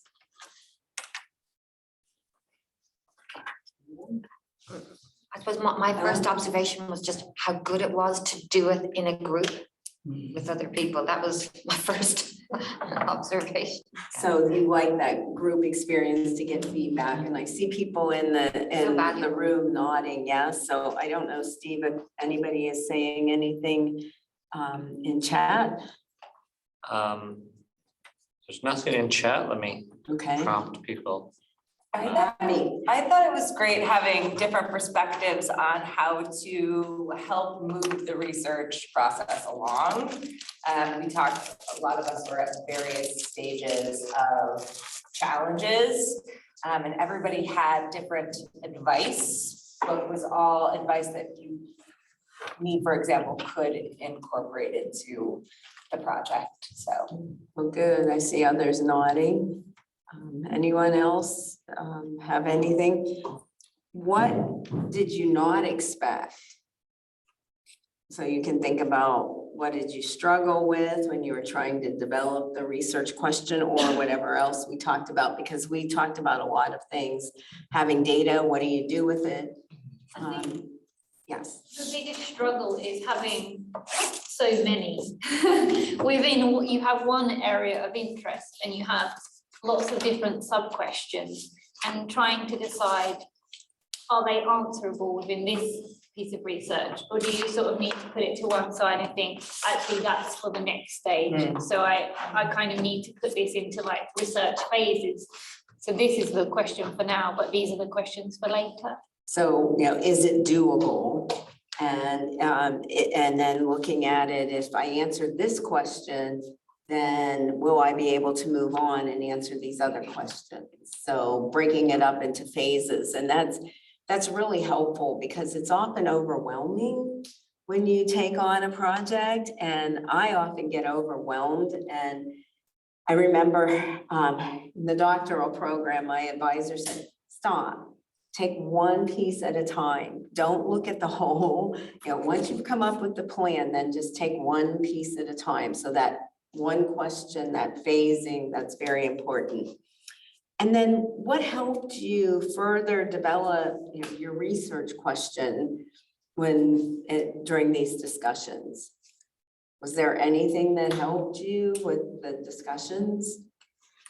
From my point of view, I think I'm going to attempt to look at all of the studies that I found, but group them into those that are descriptive, those that are have outcome measures, and then look at what outcome measures they are. So I'm no longer afraid of the ones that aren't analytical, because I do think they tell a story about practitioner research. So I'm not afraid of them anymore, but I think I can include them, but I just think I need to group them by the type of study that they are.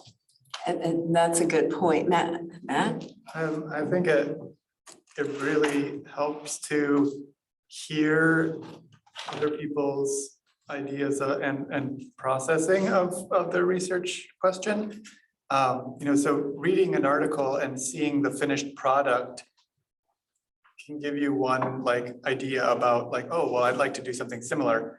But I think it was much more helpful to hear before somebody had started the project, how they were thinking about it, that made me reconsider some things because of hearing that process go, through their heads as well, So that's good. So this discussion and hearing how others were working through these questions and the problem helped you in thinking about how you move forward with your question and problem.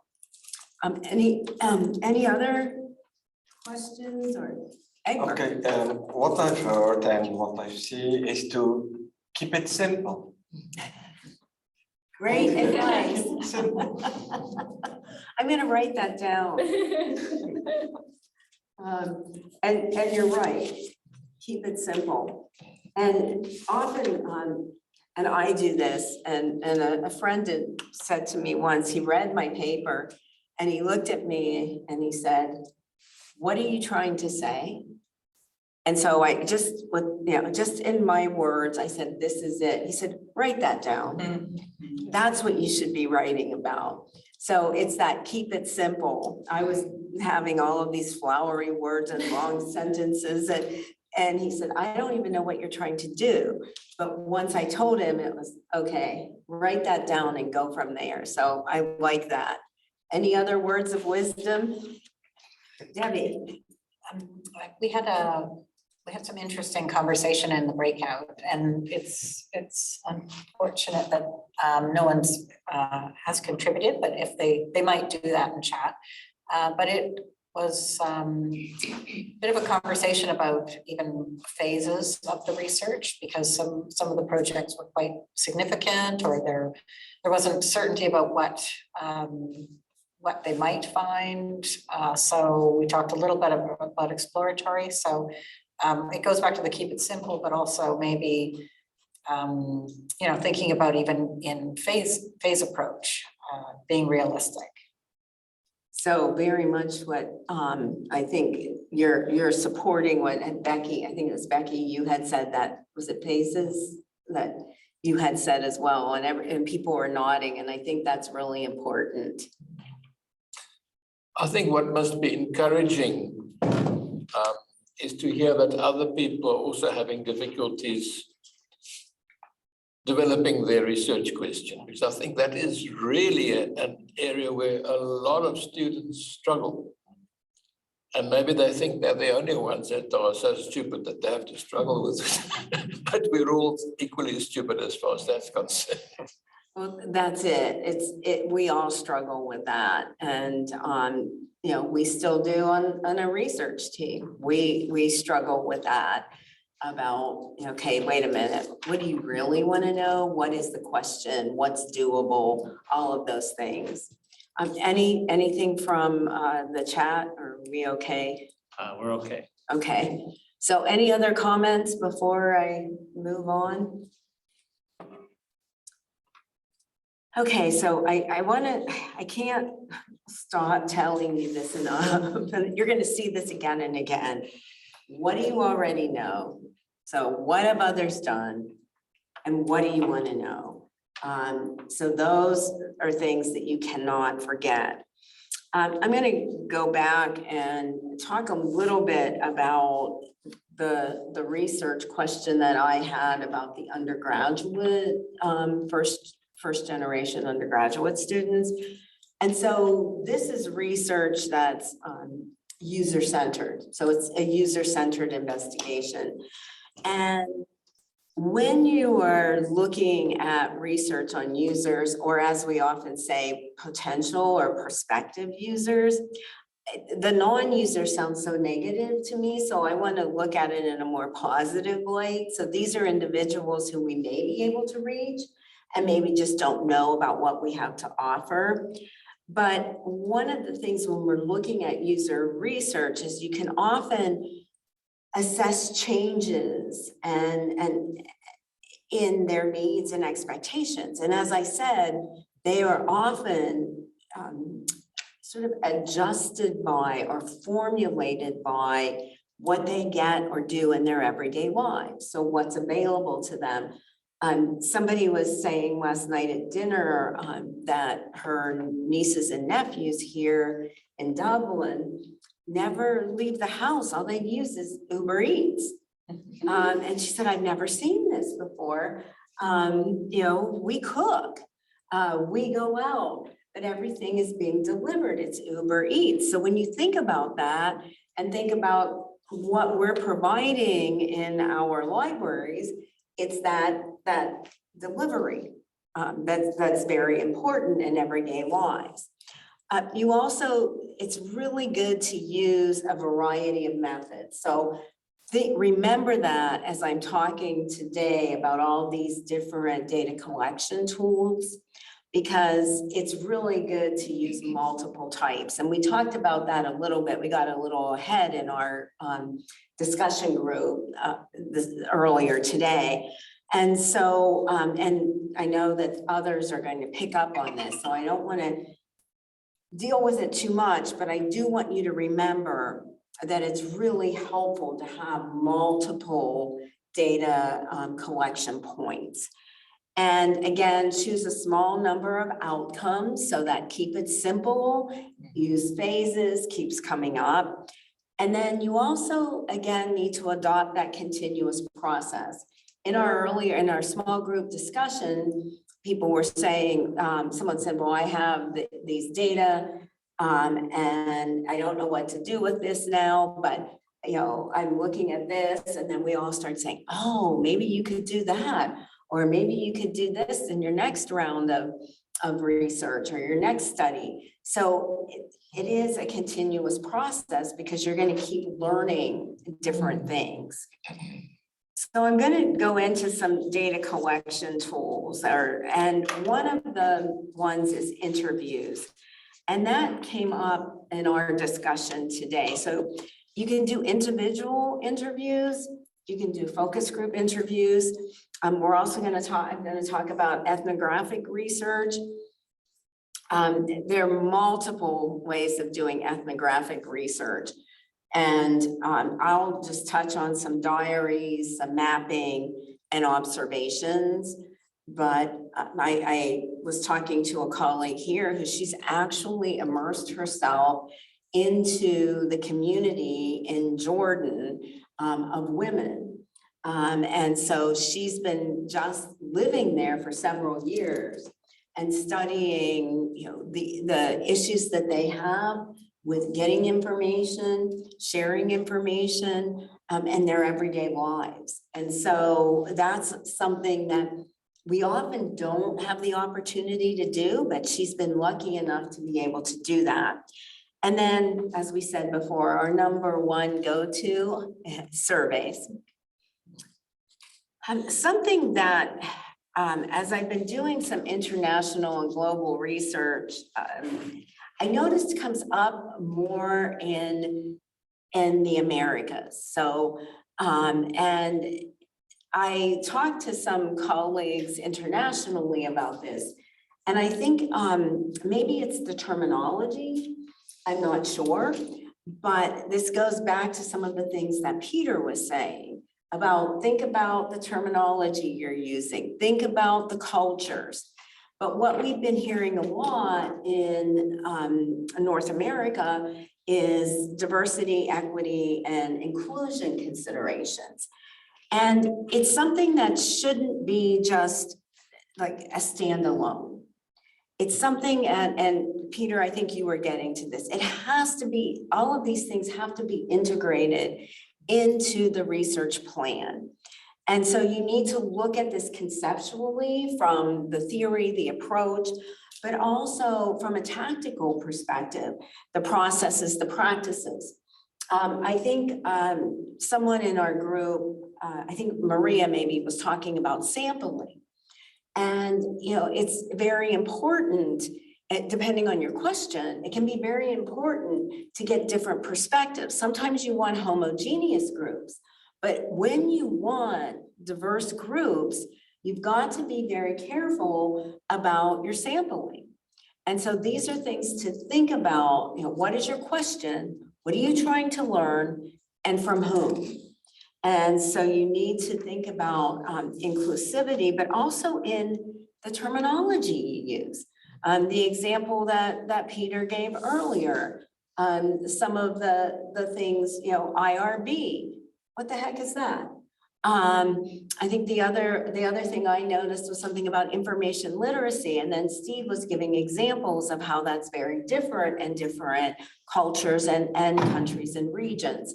So these are things that we cannot dismiss, and we need to be really conscious about.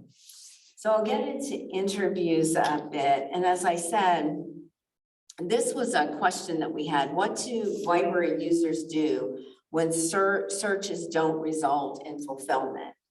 And so we conducted individual interviews. And why did we do that? Because we wanted to understand people's meanings, their experiences. We wanted to capture their voices. And so one of the things that we do, and I'm stepping ahead, but when we're conducting these interviews, I'll often make notes of quotes of things people say. So I said today, you know, one of the ones that will stick in my mind forever is, I trust Google more than I trust a librarian.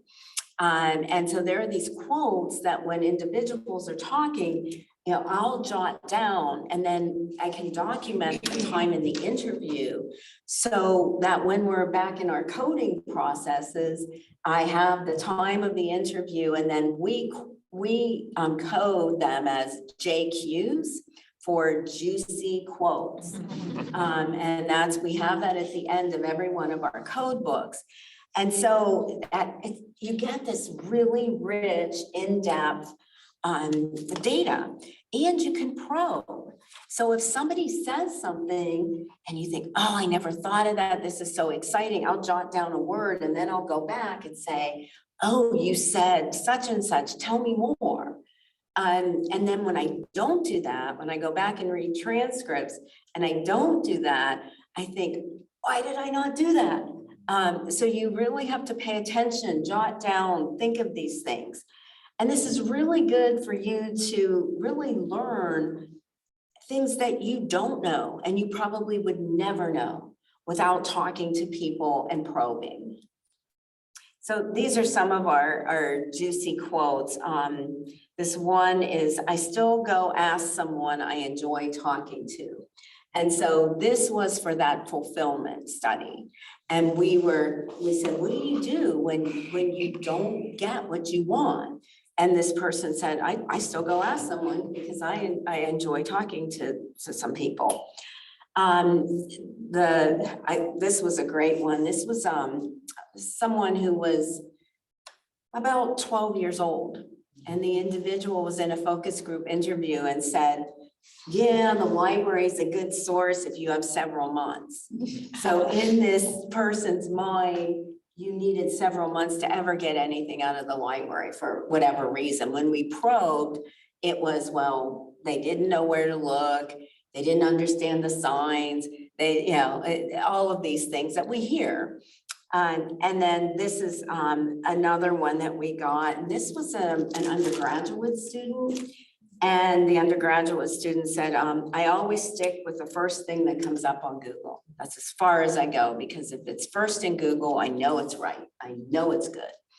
And so these are priceless. And I encourage you to take full advantage of interviews and to really capture in the language and all the uhs, the ums, like, you know, we keep all of those because it gives you a sense of the individual. The focus group interviews, this could be a question, the question, what problems do instructors want library instruction to solve? So that's the big question. And you can answer this with focus group interviews as well. And with focus group interviews, one of my colleagues had asked me to go and talk to her. It was an academic research library.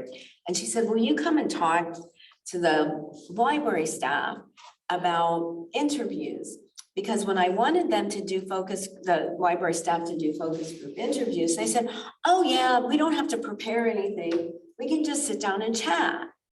And she said, no, yes, everyone goes, no. And so she said, will you come in and explain to them what it means to do a focus group interview, that you're not just sitting there and chatting.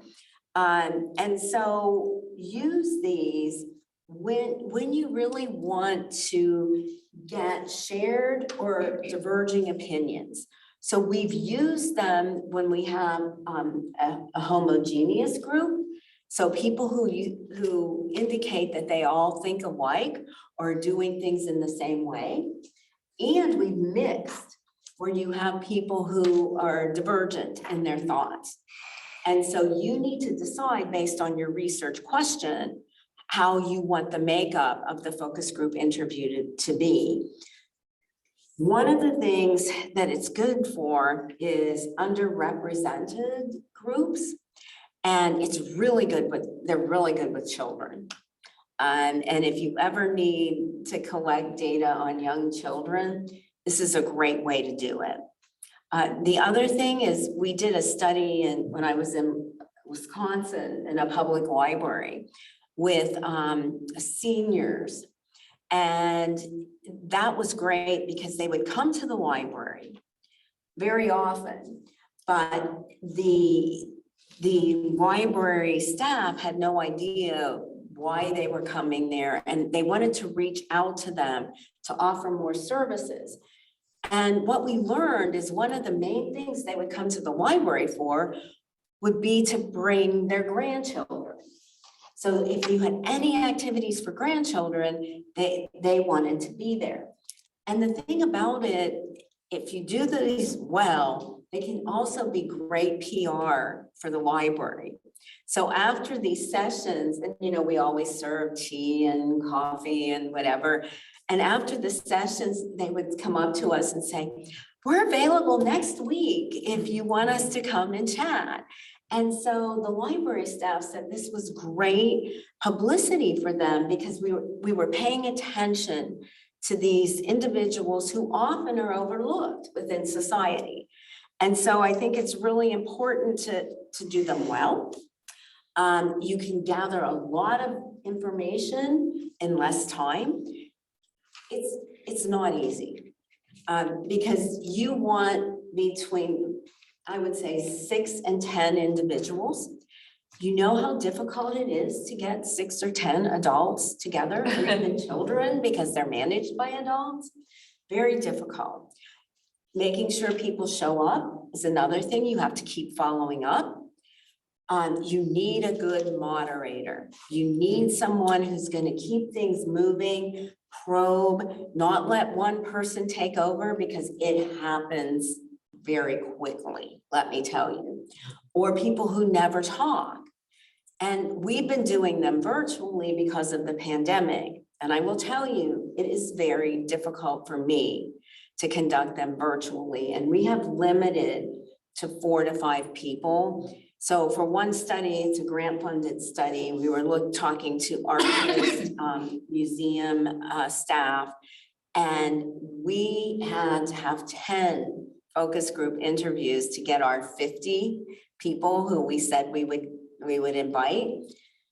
but it was much easier to manage with 5 of them. So you'll have a note taker, you record, you have a moderator, but I like to see people. And so virtually it was hard to see more than 5 people on my monitor, on my screen. Because when people nod, I will often say, well, I see everyone is nodding yes. Or some of you aren't agreeing, and then I'll ask someone. But without those nonverbal cues, you miss a lot. It's good for the moderator to say these things so that they're recorded, and it's good for the note taker to watch and observe and document this. You also have to have your questions. It isn't just a little chat, and you have to ask all of the same questions of all of the groups in the same way. So I had someone on the research team say, I need to talk to you. We have a problem with this one project. I said, okay. And the person said, our questions aren't working. I said, what? And he said, our questions aren't working. And I said, how many of these focus group interviews have you done? And he said, 2. And I said, did you pre-test these questions? And he said, no, we don't do that. I said, oh, we do that. We do that. I said, guess what? Those were your pre-tests. And he said, well, I don't want to do that. I said, sorry, that's your pre-test. You mean I just can't change the questions now? No, you can't. So don't forget to pre-test. It's very important. We pre-test, and sometimes you have to pre-test multiple times. And it's harder to pre-test questions for focus group interviews because it's hard to get a lot of people together. But I've been doing them with individuals. And we thought we had it down for this most current project. And before we started doing the focus group interviews, I said, I think we have too many questions. People are talking a lot more. They're more interested in the subject than I thought. And so we cut a question. And then after we did a couple more, I said, we can't do this now, but we should have cut 2 questions. But the good news is the one leads into the other, so we're getting it anyway. So I'll just go back and say, is there anything you want to add to da da da da da? But you cannot change the questions once you start doing this. So be very aware of pre-testing. So you want good questions, you want neutral, not, Becky. Does the length of time change for you in your experience doing it face to face and then going virtually? Like, is the length of the focus group roughly the same? Or has the dynamic changed based on the medium? Well, we always allocate 90 minutes and you don't usually want more than 5 questions. One of them is usually that warm-up question. What I did notice is we conducted, for the first time, we conducted a focus group interview in person in June at an American Library Association conference. And we were supposed to have 10 people and several said they couldn't attend. Guess what? We had 12. It was a big group. We had 90 minutes and they were so excited, I think, to be face to face, and they were really interested in the topic. I was having a very difficult time keeping to the 90 minutes. And we went over, and they wanted to, it was their suggestion, we want to keep talking. Unfortunately, we were offering them a lunch. And so the lunch staff, the catering staff was standing at the door pacing. We had VPs there and everyone's doing this to me. But the individuals who were in the focus group interview really had more to share. It wasn't that they were just talking about nonsense. And so I'm thinking now to allocate 2 hours for, not that we're going to talk the whole time, but 2 hours for focus group interviews in person right now, because I think we've been isolated and doing things virtually, and I think that in-person experience made a difference. I'm not sure, but, and then we had 12 people. Maria, I want only take a recommendation if you can recommend it, any tools, any digital tools to transpose the interview audio in text. we have recorded using Teams, and they will transcribe. It's not great. I mean, you're gonna still have to massage the transcripts. We tried that again just this week. Well, I wasn't there, but someone on the research team said, I want to try this again. And then he sent me a message yesterday and said, can I have funding to send these off to a transcription service? They're not good. And we did have that in our budget, but you can use them. But even if you send to a transcription service, you still have to look at the transcripts, and we take out any identifying information. That takes time. So you need to do that. And then we use a lot of acronyms in this profession and this discipline, and the way they come out with transcriptions is nonsensical. And so you need to go in and change that. But that's what we've tried. We've tried the Teams, and then we send to a transcription service. We were doing interviews in the US and in the UK. And the transcription service had a very difficult time with the Southern US accent. They couldn't understand that Southern US accent. And then they had a hard time with the Yorkshire accent. So. That doesn't surprise me. Yeah.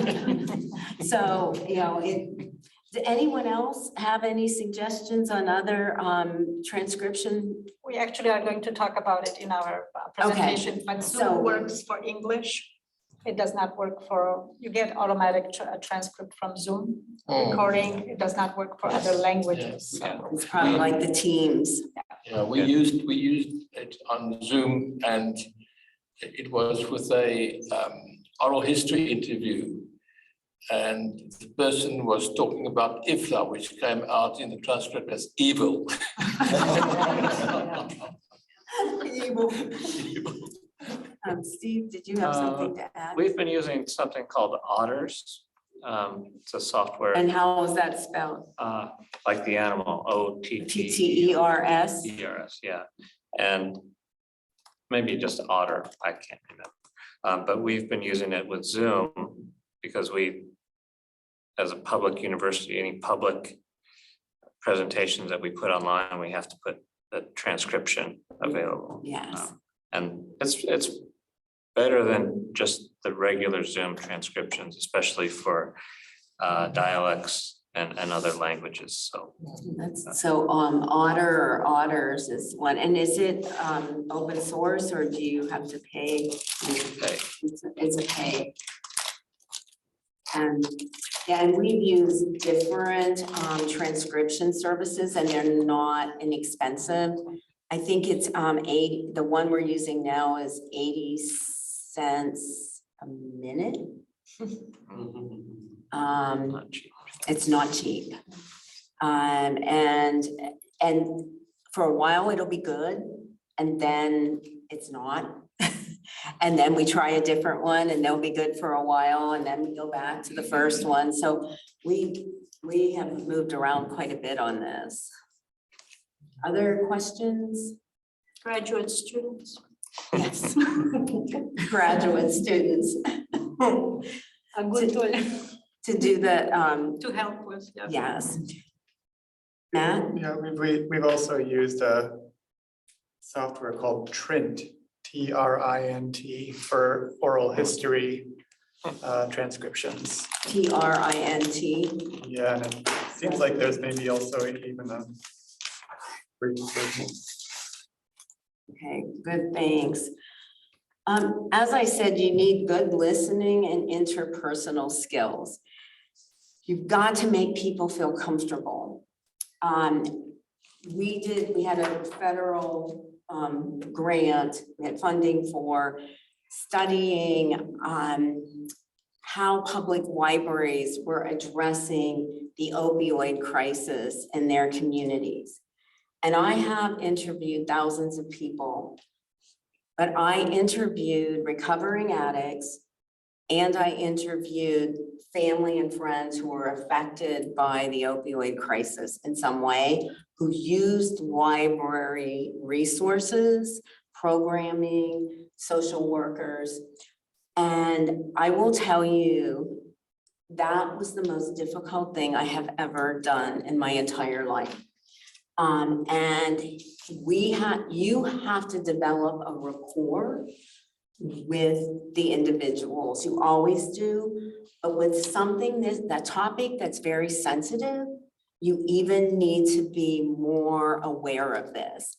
And I had tissues with me, and the recovering addicts were just saying, you know, you're the first person who treated me as a human.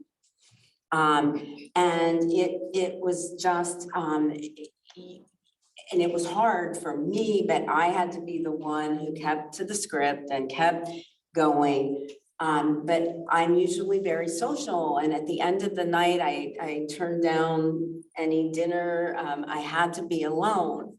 And so you need to be prepared if you're talking about very sensitive personal information.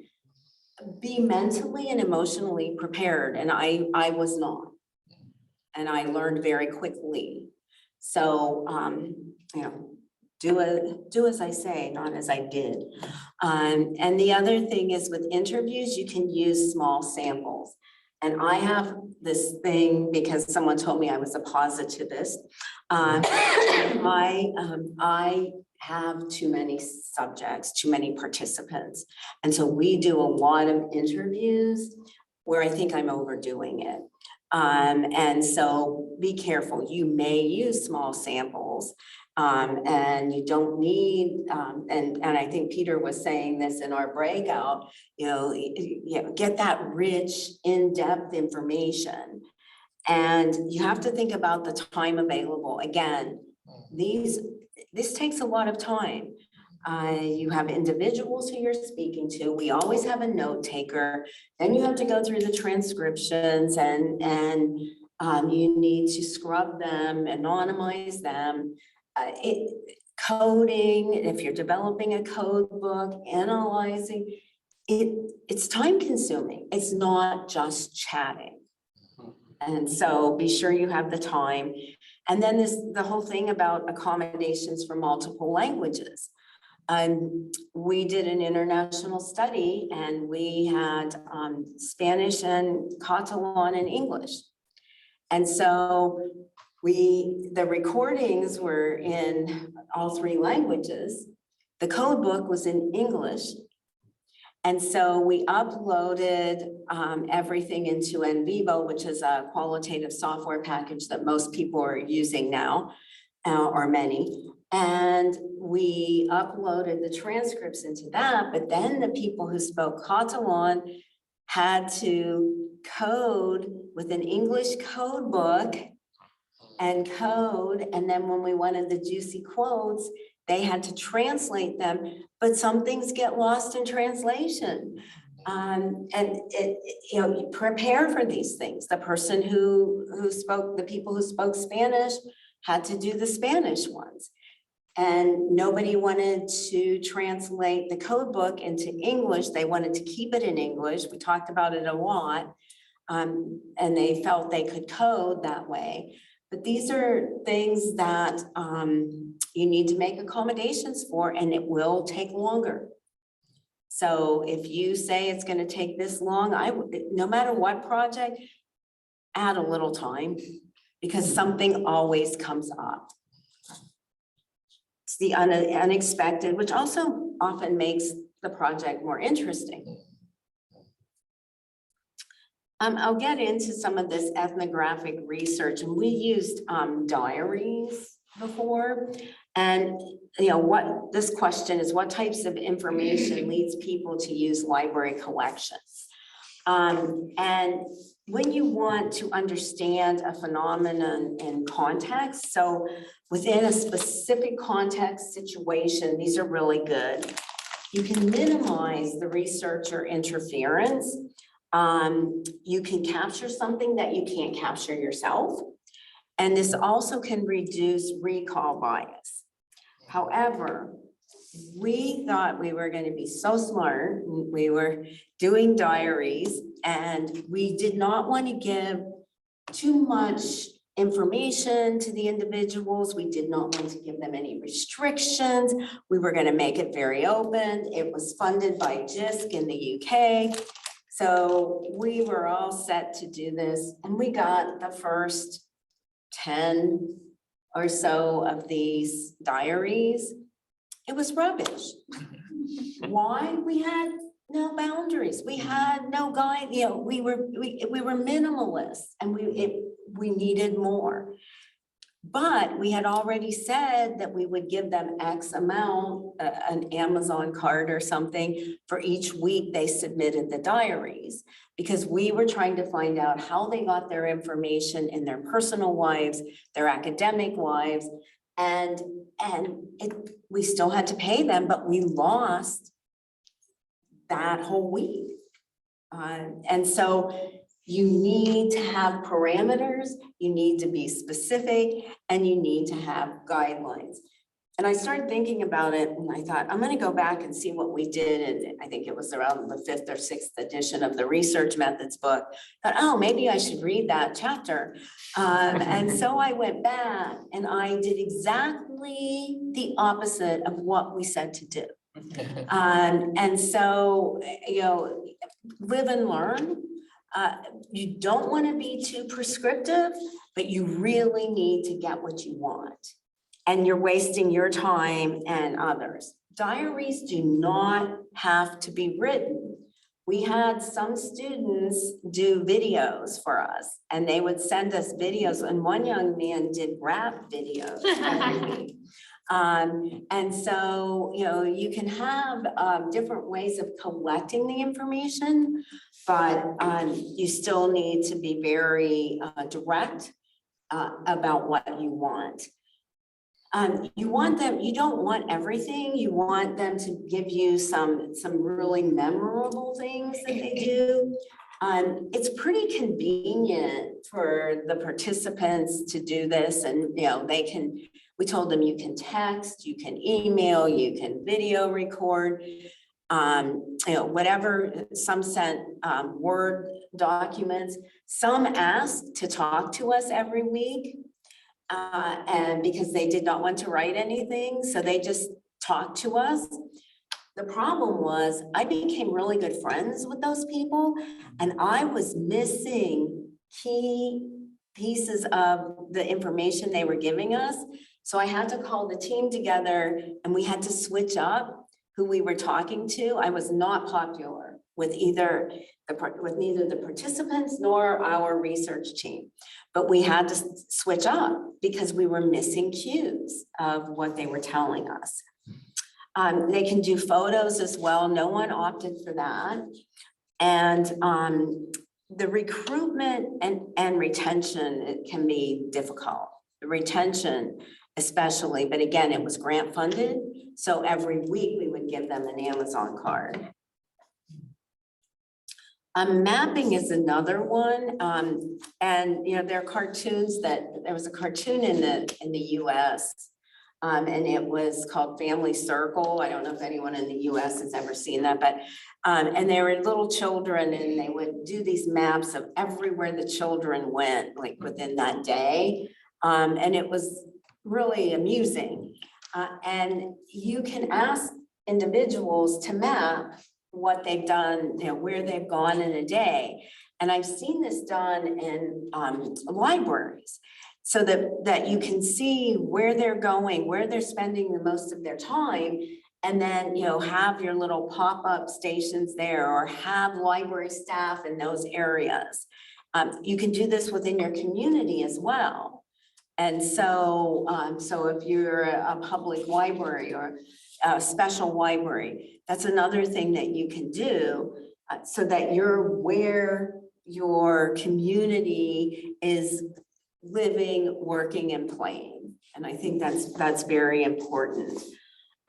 We did mapping, and it's more of the cognitive mapping of how individuals were using the technology and different like social media, different apps for both personal and academic or professional. And those were really interesting. We have an online app for that. And we got a lot of really good information that we could transform into heat maps and then look at how, like what librarians were doing and library staff versus what users were doing. There was not a lot of overlap. It was really interesting. You need to think of the types of mapping that you want to use. Again, it goes back to your question. What do you want to know? You also have to have very specific, understandable instructions, and it has to be really easy and convenient or people aren't going to do it. And the first time I saw it was actually being done was Abby at the University of North Carolina, Charlotte.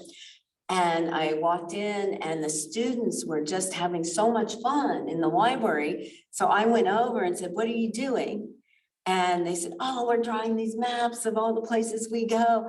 And they were so excited. And the university library staff used that to recreate the spaces within the library. How are we doing on time? I'm sorry. Actually, you're a few minutes over Oh, I'm sorry. to 2:17. Okay, so I better wrap it up. Yeah, I think so. Okay, so we also have observations, and this is a good one for how do people use space. And you need to, it's not just watching people. You need to have an outline of what you're looking for. You need to have your, again, to support your research questions. So it's very important that you know what you're looking for. To practice doing this, try in your everyday life. If you're here and you're not staying in your home and you're going down to breakfast at the hotel, get something in your head and say, I'm going to watch what people do when they're at breakfast, when they're alone and when they're with a group. I want to see their behaviors, how they engage, and you will be surprised at what you learn. When you see a family, most people are on their phones and they're probably texting each other. So these are things that to get you into practice. And then you can have the structured, unstructured, and all of this is available with notes. So I don't want to take up all of your time, but Peter mentioned this, ethical considerations. So you have to be very cognizant of people's privacy. And then survey research, again, sampling comes up, you can get a high response rate, it can be cost effective, and you can survey large numbers. And some of the disadvantages, it's self-reported data, as we know. You don't get that really in-depth data, but you may not need that information. And a high return rate can be difficult because people they've been surveyed so much. Yeah. Excuse me. And these are the different kinds of surveys. And some other things that I won't go into since I'm over, but we have the social justice research that I really think we need to be thinking about and embed within everything we're doing. And then the community-based research that I think is really important now with what's happening in our world and how people are becoming much more community focused. Action research, which we talked about in our group today, so I'm sure you will too. It's that immediate application to the workplace, and it aims at solving problems. And innovation research, which can be really good for strategic planning, but also can be disruptive, which is uncomfortable for some people. And Peter touched on this morning. It's just, we have to be thinking differently in the way we say things, the way we think about things, and not just from our perspectives. And I think and the benefits of mixed methods, which is our next session. So I'm not going to go into that. We're going to have breakout sessions again. I think these are for 20 minutes. I'm not sure whether we have time. I No. don't think we have time. So just don't do them at all. Yeah, I think we'll have to. Just stop Yeah, them. yeah. Okay, sorry about that, everyone. You need to give me the hook. Yeah, I was listening, so I No, you're wasn't fine. paying attention. It's important that we hear this, It yeah. was very. Well, I'm sorry about that, but many of the things I just talked about came directly out of the book, and this is like shameless self-promotion, as my co-author would say, and like Peter. I feel better, he did it too. And so, yes, you can find more information there. And then you'll also be able to find more information in the forthcoming book from our next group of speakers. So you're going to be inundated with a lot of information. And again, this is all available on the Google website. And I'm sorry that I took too much time. No, please. Thank you.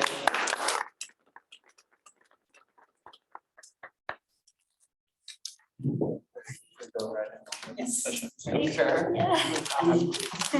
Were there any I questions? should have. Interested in what you had to say.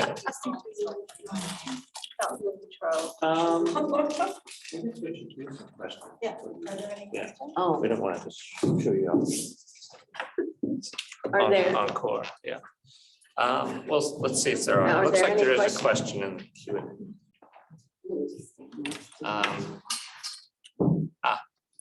Will we share slides? Yes. Yes, we will share slides.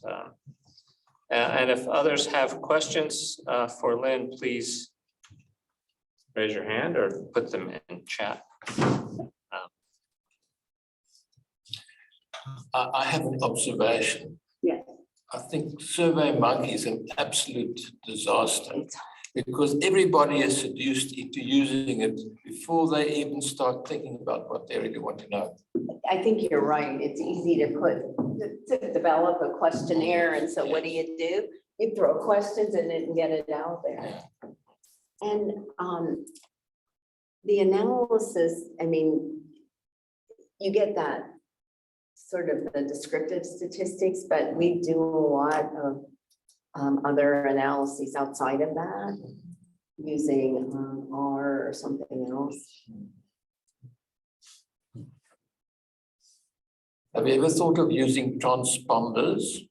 You know, I'm a citizen scientist in ornithology, and we fit vultures and other species with a transponder, and it pings every at regular intervals, so you can actually get a map that shows you where this bird is. That would be, I was thinking you could very inexpensively by getting Apple tags and handing them out at the door of the library, and people could carry them around with good them. 'cause- idea. 'cause they Or one track of those within the bracelets that they use for prisoners or people on parole.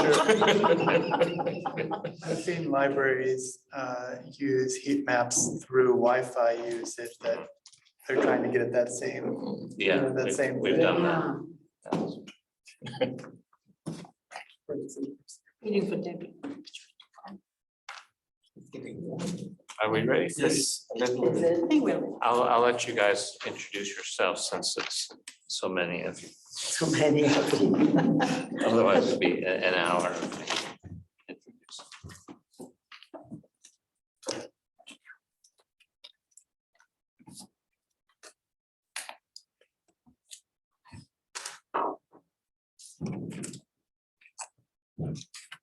Good afternoon, everybody. My name is Krystyna, and I'm a faculty in the Library Information Science program at University of Denver, and I'm also a member of the Library Theory and Research Standing Committee. We are going to talk about the research project that was sponsored by the LTR group, and most of the researchers on the team were actually also members of the committee. And we'll focus on research methodology and talk about some of the aspects of the international research, language barriers, approaches to data collections, and applying for ethics approval that is quite complex in the international studies. So I think what hopefully we'll finish today with sort of an examples of the challenges and some of the pitfalls that both Lynn and Peter mentioned. So our study focused on teaching research methods in LIS programs worldwide, and really the motivation for conducting the study kind of came from different sources. So first of all, there is some work in IFLA around LIS education and kind of looking at international sort of global perspectives in LIS education. And the study that was undertaken by the Building a Strong LIS Education Special Interest Groups Working Group within IFLA produced a white paper a couple years ago that provided data that really we have different models for educating library professionals that in most countries is actually undergraduate degree, bachelor's degree, that is really like the first sort of entry-level education, and most library professionals are starting their careers with an undergraduate degree in library information science, as in other countries, mostly North America, it is a master degree that is required sort of to enter the field. And with that sort of information, we were thinking, well, if that's true, that means that education really in research methods happens on different levels because of those different educational models. And, you know, there is an ongoing debate in the field about the gap between research and practice. That's been, you know, going on for at least 20 years, where, you know, multiple gaps from cultural knowledge gaps to educational gaps have been identified. And many, I think, you know, concerned practitioners and researchers contributed to that discussion. So that's another, I think, you know, a factor that played a role in especially taking into consideration the mission of our group in IFLA. And I also wanted to mention a study that we conducted a couple of years ago in LTR committee, which was an international study focused on roles and responsibilities of people working in data curation or research data management. And two important, I think, lessons that we learned from that study. We learned how to sort of start an international, was the first international study that we conducted. But one of the findings from that study was about importance of education in research methods. Many practitioners who worked in that emerging area talked about the importance of background in research methods. So, you know, multiple factors sort of contributed to undertaking that new studies. The work around really the importance of teaching research methods in LIS program in preparing library practitioners. So the focus was really on library practitioners. We focus on both undergraduate and graduate programs. We did not really focus on PhD programs that prepare researchers for the field. So it's really on preparation of library practitioners. Most of the discussion have been really around the librarians as consumers and supporters of research. So kind of focusing on that service role in our field where librarians provide assistance. So if you have a really strong background in research methods, you will provide better assistance to library patrons and support scholarly publishing of faculty and students. But we are seeing, I think there's more and more discussion about practitioners, researchers, because librarians are engaged in both applied and, for the better word, empirical research, sort of a more academic, theory-oriented research. So the applied side is obviously producing data to support evidence-based practice, evaluate research literature, apply research findings to practice, evaluate programs and services. But there's also, quite a bit of work now by academic librarians, but also public librarians in designing and conducting research studies. So there are sort of, multiple areas where there's more research happening in libraries. One of them is evidence-based practice. So, using data or producing data to assess user needs, develop and evaluate programs in libraries. User experience and usability, again, is an emerging kind of growing area where practitioners are conducting this, applied research to understand how users are interacting with information systems, and the practical goal is to improve the design of the systems. But I think that sort of discussion around the role of librarians as researchers is sort of at the heart of it, and there are voices in the field talking about growing interest of librarians in conducting research. And if you think about LIS, the LIS researchers at universities are a relatively small group, but librarians as practitioners are thousands of them, so if you think about the engagement of practitioners, I think we can contribute to the growth of the field if there are more practitioners engaged in the field. In some cases, there is a job requirement, so again, there are variety internationally, from country to country, those requirements will differ, but in many countries, academic librarians are required to conduct research and publish as part of their job requirements.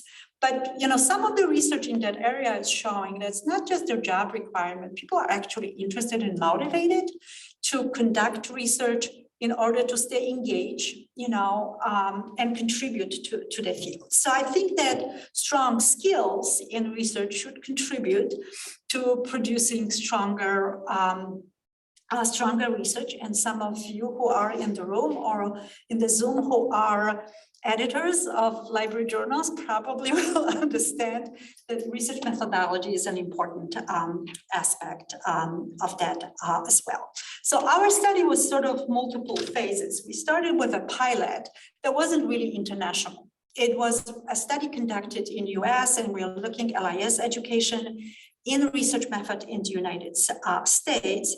And from that, we moved to an international study that looked at LIS education in research methods for library professionals in several countries. So the goal for the study was to conduct an international study investigating how research methods are taught in LIS programs, what are the models, and one of the goals was sort of to compare the models between different, curriculum models in different countries.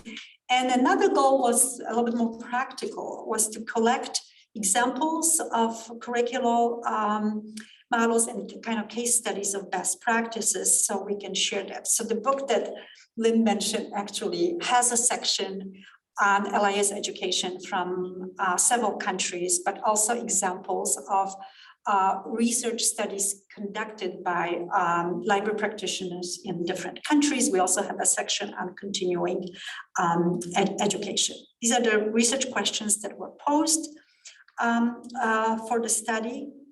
And then I want to talk a little bit about the challenges in conducting international research. Some of that was covered, so I'm not going to go back to the definition of international research.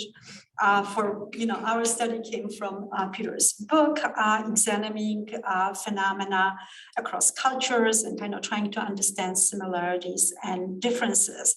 We did talk about some of the challenges. One of them that Peter discusses in his book is the lack of really theoretical and methodological, foundation for conducting international research in LIS, and we often rely on theory or approaches from social sciences and other disciplines. The research design and approach to data analysis is definitely complex, because you're dealing with data. It's coming from different countries. There are different culture, contexts, cultural and linguistic barriers, and that was discussed, like how do you recruit participants? How do you ask for consent in different cultures where, again, the people may have different preferences of who is actually speaking. Research ethics approval, and Debbie is going to talk about it. What does it mean for an international study when you have to receive approval from your institution? And again, Peter and both Lynn talk about the legacy of colonial research model. And yeah, I'm not an expert in this area. I have not actually come across a lot of the discussion in the literature in our field. And I'm not sure whether we don't have an issue or we simply don't talk about it. I think that the discussion, interestingly, is more around displaced archives, digitization, and digital projects. And I think Peter and Johannes Briss actually contributed to that discussion where we talk a little bit about practices, especially in early digitization projects, when people took, scanners or took the collections and scanned them in different countries. But in terms of research practices, I haven't seen much, but I may be, again, this is not an area that I feel like, I'm an expert. What I'm seeing is quite a bit of discussion about it in other disciplines where perhaps, there was a stronger concerns about conducting research in less privileged countries, researchers from global north going to less privileged countries and conducting research, collecting data, using local collaborators, but not contributing or sharing results, So in those disciplines, there's quite a bit of now discussion about it and good guidelines really for conducting international research in terms of conducting it in an ethical, concerned way and sharing findings and involving and providing recognition and acknowledgement to collaborators from those countries. In terms of research methodology, and Peter talked about it, that really whether we are doing a single study or we are doing an international, some of the concerns are universal. You have to think about, choosing an appropriate research methodology that will help you to answer your research questions, selecting approaches and data collection techniques, applying for research ethics approval, and kind of thinking about, your approach to data analysis and interpretation. In international study, there are some other concerns, I think, that we should address. One of the recommendations that's coming, from international research is really looking at multiple research methods or mixed methods design. As for the complex phenomena in international and cross-cultural context, it might be beneficial to use multiple methods or integrated mixed methods, and I will come back to that. Gaining access to participants in other countries obviously is a huge challenge. It's both linguistics and also culture. And then how is data collected in diverse cultural linguistic, environments?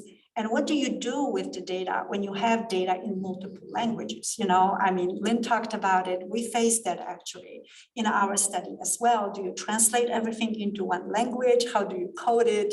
So all that stuff. So that's challenging. It's definitely time consuming. It's resource and time consuming if you have data in more than one language. So I mentioned the recommendation for using multiple methods and mixed methods in international studies. The recommendation actually comes from political science, and Peter mentioned that, there's actually a stronger, I think, discussion about methodology in political science. So we are sort of borrowing from our colleagues. So Linda Hentrey, I believe she's a political scientist, talks about methodological pluralism. And I would like to make a distinction between using multiple methods and then mixed methods. So in a study, you can have multiple methods, and trying to use an example that Lynn had.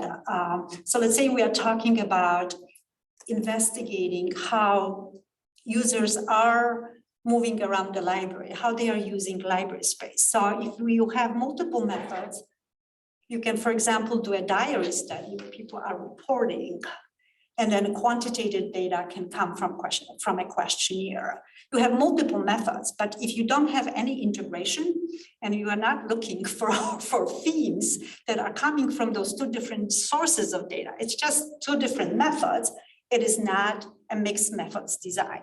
So in mixed method design kind of takes that multiple methods approach one step further, where you are looking at points of integration, and it can be in the research design when we are talking about different sources of data and how we integrate it, or it can be in the data analysis and interpretation when the integration can be both. You know, it's usually better when you have more points of integration. But whether we are using multiple methods or mixed methods, obviously you are getting multiple perspectives on a research phenomenon, and that is usually beneficial, especially in a cross-national and cross-cultural context. So the second part actually is on mixed methods design. That part was prepared by our colleague, Kawanna, who unfortunately was unable to join us. So I will do my best effort to cover that portion. Kawanna is a member of our research team, and she's a methodologist. So it's unfortunate that she wasn't able to come, because I'm pretty sure she will do a phenomenal job talking about mixed methods. So when we are talking about mixed method, you know, and we are talking about the benefits of mixed method, we're looking at multiple sources of data that allow us to address the research question from different perspectives. So I think that point that Kawanna put here on this slide is using the fable about blind man and the elephant. Indian fable was, as I remember. And if you're familiar with that, is, you know, a group of blind men is touching an elephant and just describing one portion. They are not able to see the whole animal, the whole picture. And I think with a single data source, a single method, that's basically what often can happen, that you only see a portion of the problem. Having more sources of data helps us to see that problem or issue that we investigate from multiple perspectives. So it basically, if we are using quantitative and qualitative data in some kind of a combination, it allows us to address the limitations, because both, you know, approaches have some limitations, and it allows us to strengthen the research design. Another benefit is that you can look also for confirmation and verification. So you are finding something, let's say in a questionnaire, and then when you follow up with interviews and you kind of, you know, address some of the issues that came up in the survey, you may just verify, confirm, or you can expand on it and learn more from the second source of data. So this is a little bit on research methods design. So typically mixed methods has a combination of quantitative and qualitative data. It is possible that one approach will be dominant, okay? So if you are starting, you know, very explanatory way, you may conduct a survey, but then follow up with the interviews, okay? In some ways, those interviews can then become, the qualitative part can become dominant. The other issue is sort of the time and sequences of data. So which one is, which will be collected first. And it really depends on the research question and what you know about the research problem. If you are not really sure and you're just exploring, doing qualitative interviews may be beneficial because it allows you to identify some of the domains. You know, so for example, we are talking about adaptation of new services in the library, let's say research data management. We don't know much about it because it's relatively new, okay? So it may be a good idea to start with interviews to identify some of the domains such as barriers, okay? And then qualitative data then can serve in a next phase for developing items for a questionnaire, okay? And then, you know, that usually leads to some theory development once you have, you know, test your questionnaire and then administer to a larger population. That is a strong foundation for developing some theory why people are adopting new services or not, okay? But what is important in mixed methods is obviously that integration. There are different types of designs. So the major difference is really between convergent and sequential. So convergent is that some of the data collection is happening really in parallel at the same time. And then when you are integrating it, it may happen in data analysis phase. So, you know, you have two parallel studies and you are integrating and analyzing two data and kind of findings come from both sets. The conversion, and I think is the first point here, is that, for example, you have both qualitative and quantitative data. Yeah, so qualitative coming either from observations or from interviews, and you may transform that data into quantitative. You basically are counting. So if you're doing, for example, library users in the library space, you're just counting how many times they basically use the space in a certain area. And then you can combine that in one database with the quantitative data from the survey. So that's really the conversion. But the sequential, I think what we see quite a bit now in mixed methods design is whether you're starting with quantitative as a first phase, which is more exploratory, and then you follow up with qualitative portion, focus groups of interviews. And then it's really the qualitative part of interviews and focus groups are to provide more in-depth information about what we learned in the survey. Or you do it the other way around, that you start with qualitative, let's say, interviews, especially if you don't know much about the area, to develop items for the survey. I'm going to pause and see whether there are any questions at this point, because this is pretty theoretical, frankly. You're doing okay, Steve, in the Zoom part? Yes, there's no questions there right now. So going back to our study, this was a sequential explanatory approach.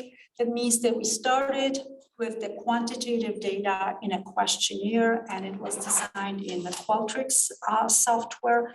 And then in the second phase, we followed up with semi-structured interviews with LIS educators in multiple countries. So basically the way people were recruited for the interviews, the last question in the questionnaire was, are you interested in talking to us and participating in the interviews?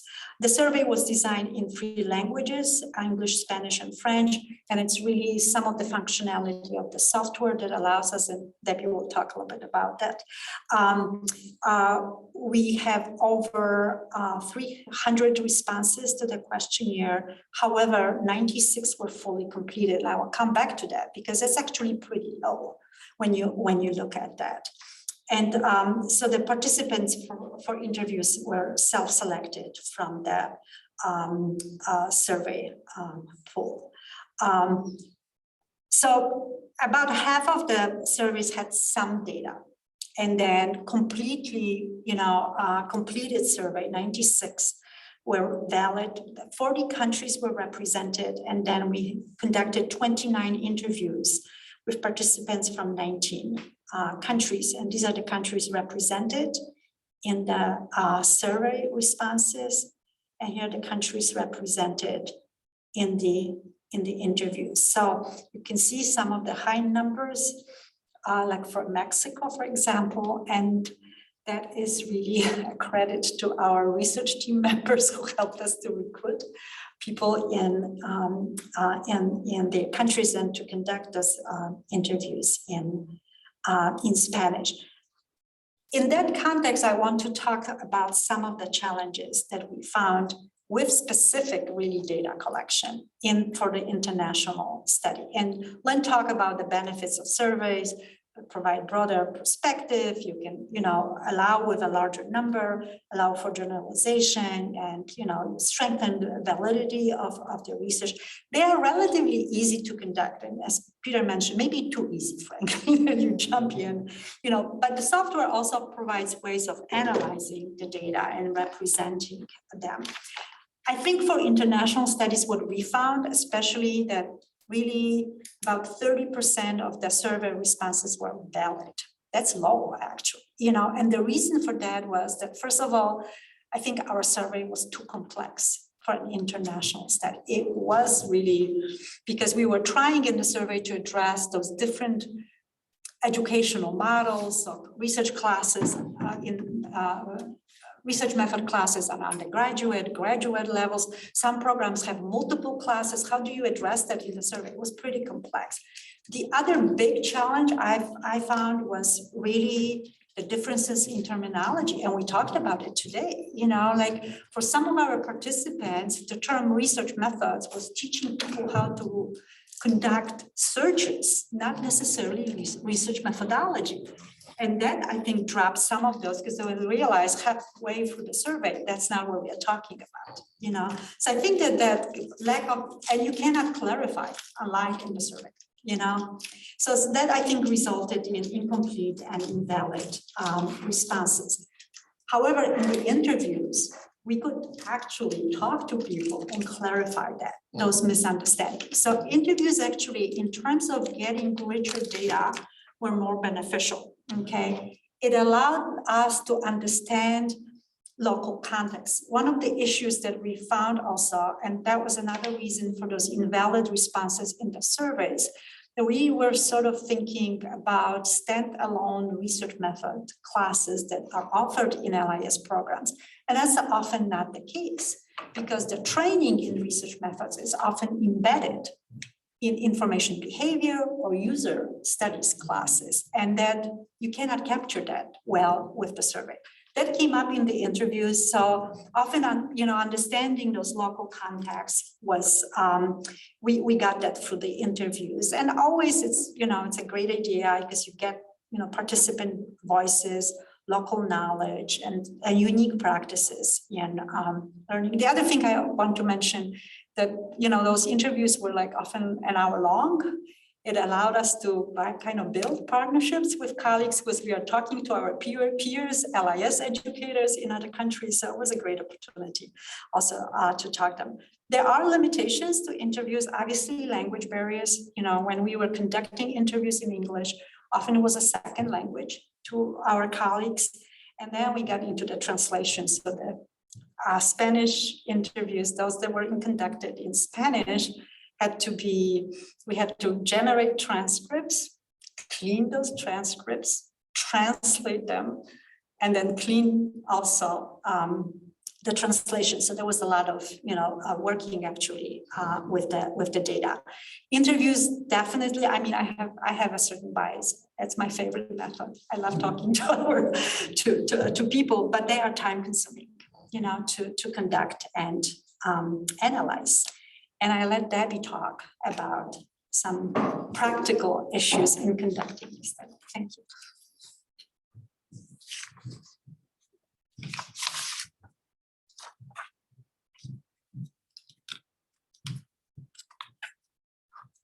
Okay. Well, thank you, Krystyna.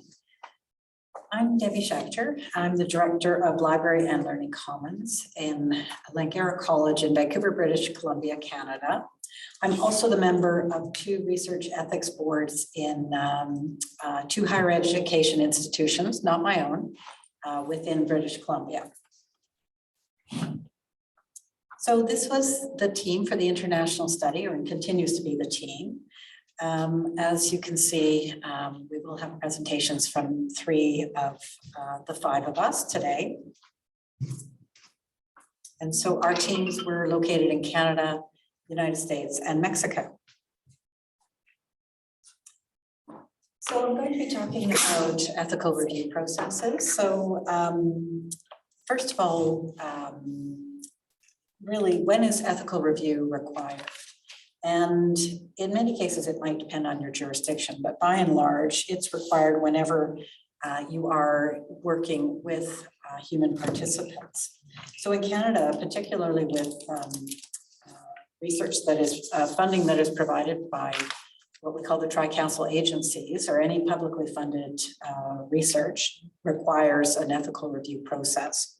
And so the determination for what is ethical review, considered the point of ethical review in Canada, based on this tri-council statement, is respect for human dignity requires that research involving humans be conducted in a manner that is sensitive to the inherent worth of all humans and the respect and consideration that they are due.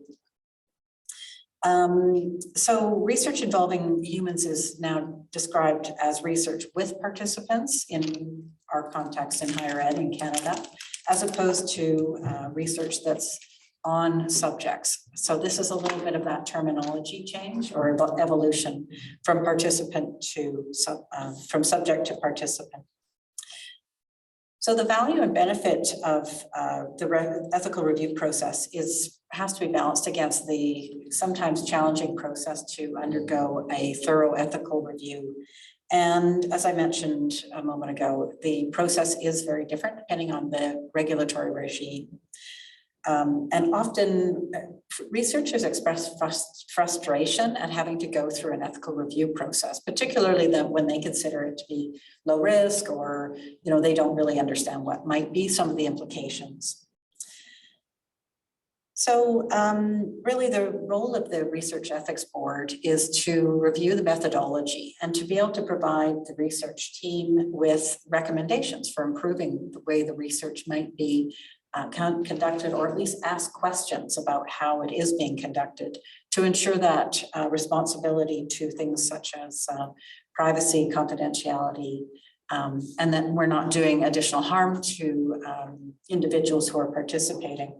And I just wanted to note that Peter mentioned this earlier today about this using the biomedical model of ethical research being applied to qualitative research as well. So some research ethics boards take a very serious, well, they should all take a serious view, but some of them are taking an even more in-depth and somewhat almost intrusive approach when, as researchers, we might consider there would be little harm in a questionnaire that we are trying to have completed. So of course, the documentation requirements differ from institution to institution. And there is a research office generally who can support you in that process. So they will provide some advice, especially give you a bit of recommendation if they see that there's going to be a challenge with you getting your review completed quickly through the board. The board should provide a response to the methodology rather than what you're researching. They shouldn't be asking you or suggesting that your research isn't valid. It's really about the methods that are being used. Some of the considerations are the impacts on the population that you're trying to involve in your research, whether that's short or long term, and to ask questions about that appropriateness. They're also really interested in the informed consent process. And so part of this is making sure that the participants understand what they are agreeing to participate in, what information you're collecting from them, and how it will be used. And some of this also relates to privacy, and there are different requirements for privacy depending on the jurisdiction. So the researchers do need to be very aware about the legislation in their particular area. So when you're talking about across international boundaries, it's even more complicated in some cases. One of the other pieces is whether or not those who have provided their informed consent understand that they can also ask to have their data removed. And so it's important to be really clear about, first of all, collecting only that personal data that you need, but allowing participants to exit from the process. And your ethical review board will want to know that you offer these mechanisms for participants. So as I mentioned, and what we experience as well, ethical review processes can take quite a bit of time, particularly when you need to go to more than one review board. So you really have to be prepared for providing that lead time before setting up interviews or doing any of the scheduling for actually engaging in the research, because with the people themselves, because you may find that you have to rework or provide further information to the review board before you can actually commence. So you have to build some of this into your planned timeline. Sometimes there might be a single board of review, or sometimes you would need to go to different boards. So in our case, we had the situation where we had to go to more than one board for review because of the 3 different jurisdictions. So in our case, you know, we were able to provide some of that same information to both of the boards, but I will go into that in a moment.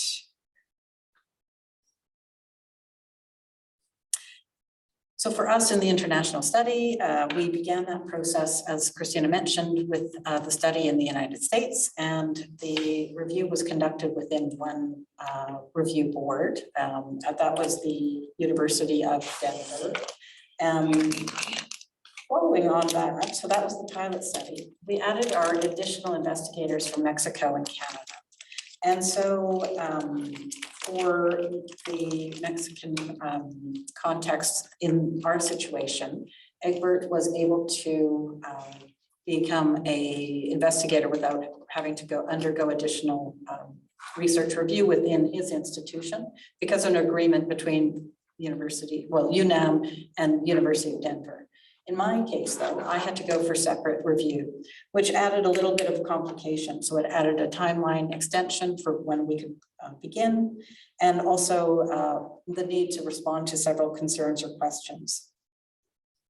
While the research is low risk, it does mean about being pragmatic about the responses that you get back from the review board. The review board may also ask you for follow-up or confirming. So if they are asking you to confirm or come back within a year or at some other period, then that is something you have to build into the process. We were not required for that.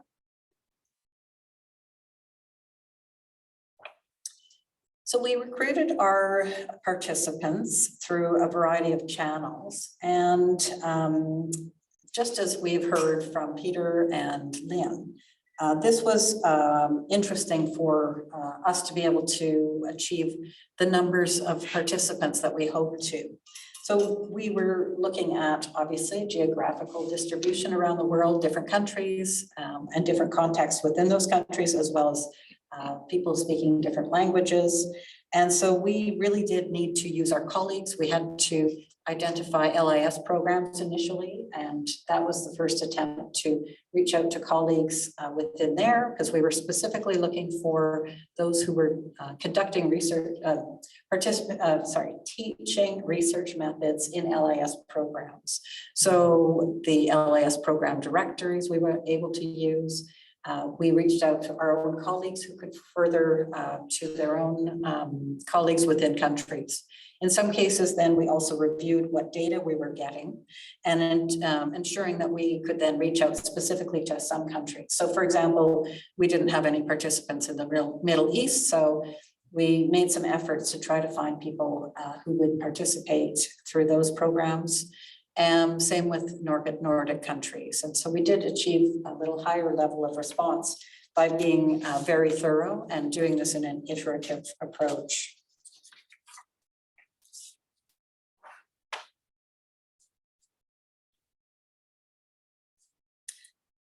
So there was a little bit of discussion about tools earlier, and so I'll just provide a little bit more detail, but it's the same as you have heard in many cases. First of all, Qualtrics was used as the software for the questionnaire itself, for the survey process. It does offer automatic translation, which is helpful, particularly when you are working with a multilingual versions. We also use Zoom, and Zoom was used to record interviews and also for the automatic translations. We also used Canvas Studio for generating the transcripts that were generated through Spanish interviews. So the Spanish interviews, of course, were conducted in Zoom, but then we had this effort to do a first level of review through Canvas. There's also Google Translate for translating Spanish language transcripts into English. And so this is, again, not entirely satisfactory. So it's one level of allowing for that translation, but clearly you do have to do, as Lynn was saying, you have to massage the data again and really review what was in the transcript. So nothing is automatic, as you're aware. Egbert is going to speak a little bit more about that in particular. And then software is what we're using for coding. So that's fairly standard. Everything though is in English. What we've done is we have loaded the transcripts themselves once they have been translated and massaged and in a form that we can actually extract the data and do the analysis. And in addition, we're going to be reviewing summaries of the transcript. So we will use two ways of validating the data that came out of the interviews. So some of the logistical problems we've already talked a little bit about, but in specific for our situation, we had, first of all, the unexpected impact of the COVID-19 pandemic, and that forced us to be a little bit slower in our rollout of the actual interview. So the survey itself was delayed slightly, and what we felt was that we needed to do more follow-up than we might have had to do had we not immediately gone into the COVID-19 pandemic and lockdown. So people were busy with other considerations and concerns during that period. So we spent quite a bit more time, we think, following up, reaching out to colleagues that we might have had to do. So there were some other interesting positives though. When it came to the interview processes, it seemed by the time we were ready to do interviews, participants were very comfortable with Zoom. So almost everyone, or I think everyone we interviewed, had used Zoom by that point. So we did not have to worry too much about how to use Zoom, how to get access to Zoom. And that was helpful. Some of the other implications though were that people by that time were already Zoom fatigued. So we were balancing a little bit of this interest in participating with that forced to be in another Zoom meeting. But by and large, there was a great deal of interest in participating. Surprisingly, you would anticipate quite a number of connectivity concerns. So we did have interviews with African nations, as well as in Japan and China and other countries, Europe, and then South America. So in most cases, the connectivity was surprisingly good. We had the few where we had a bit of a challenge, and some of the interviews and transcripts, of course, became slightly garbled, but by and large, we were quite successful. So that was somewhat surprising, I thought. And then finally, the time zones are can be quite a challenge. So in our case, we had 2 interviewers for each of the interview sessions with one participant. And so that meant the interviewers themselves were in different time zones, as were the participants. So we were on 3 different time zones, by and large. So finding the timing, sometimes it meant scheduling and rescheduling, but again, because of a great deal of participant interest in supporting this project, we were able to conduct almost all of the interviews for those who put their names forward to participate. And now I will pass it over to my colleague, Egbert, on addressing the language barriers. Thank you.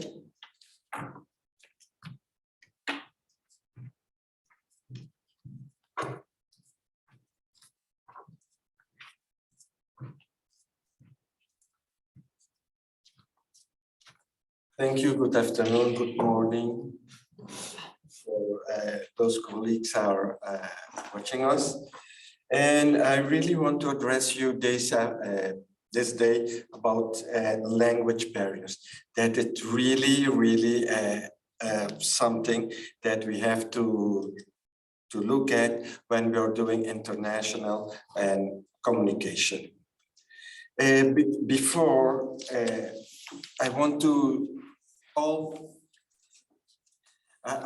to dedicate all these things, all my interview and all what we have to do about the research through Latin America.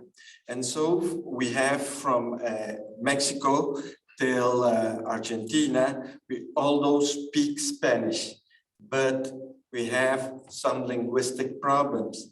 When we are talking about library and library science, every country has their own way to see library science. And it may be library and information science, library studies, documentation, and so we have to look for to have a common way of speaking and to interact with our colleagues. And also when we were there making one of our research, we have to stand up and to say, hold on a minute, are you meaning this kind of thing or other kind of thing? The concepts are very, we are in Latin America speaking Spanish, but every country has their own concept and their own way, and understanding things very, very different. So I really, when Monica Colon Aguirre and I step on this journey, we really begins to see what are those differences, because there's a lot of difference that we have in both countries, in many countries, and when we are talking to the people, we have to stand up, say, a moment, please. Let's say if we are talking about the same thing, and we can go on. So we have to understand the use of the context, the concept, the use of the third part and the terms. And it was very, very interesting from the beginning of the translation of the questionnaire, because there we begin to see when we get the first pilot, and we know we should say this and we should say that and we should say, but we have to we have to stay as long and most stick at what it was really in English. The use of English as a dominant language in international research may lead to simplification, but also it can lead us to some misunderstanding. The participants are disadvantage in this kind, and conducting research in Spanish has given us a lot of insight, but also has taken us a lot of time, because we had to stand and say, a moment, please, do you mean this? Do you mean that? And that will give us. And that is one of the things we have when we are looking for international communication and the barrier. And it's not only, I think it's also the same in French. I cannot speak for the questionnaire in French, but in the Spanish, it was a very long journey.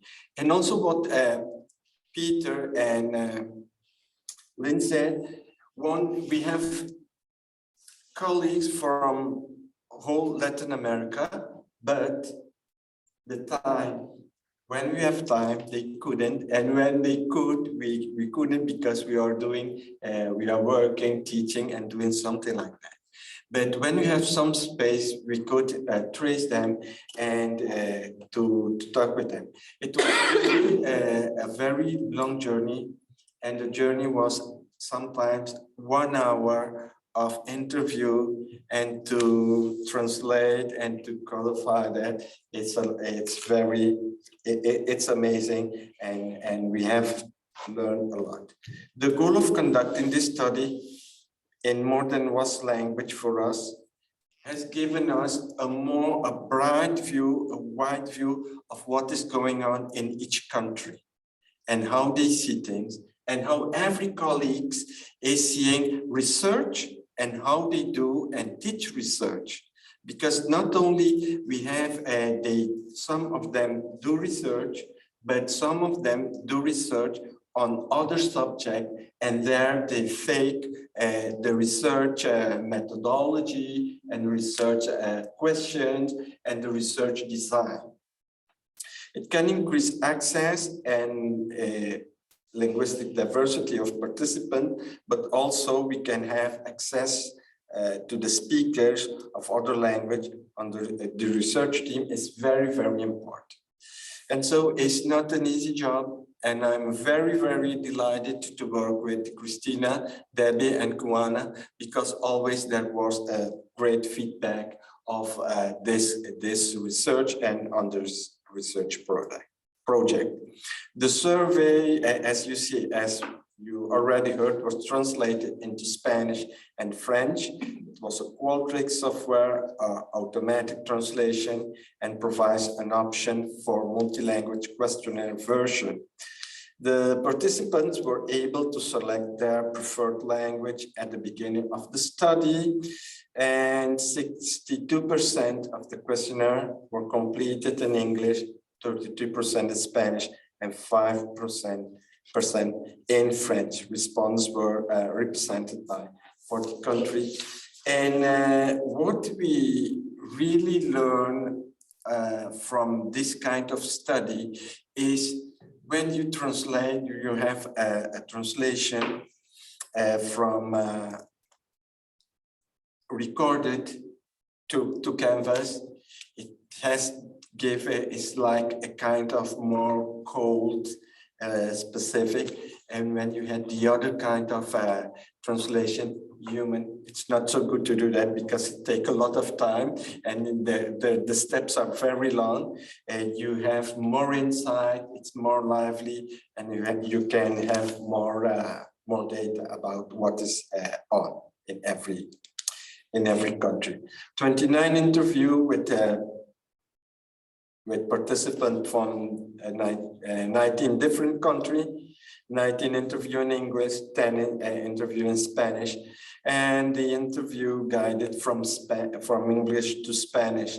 Preparation of the Spanish interview for coding and data analysis was automatic generation of transcripts in Canva Studio.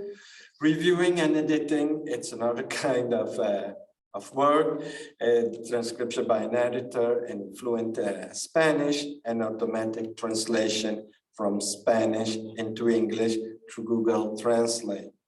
Interviewing and edited, it will give us a lot, but it's also great to see that all those data we have, we can use it for plenty of many papers and so on.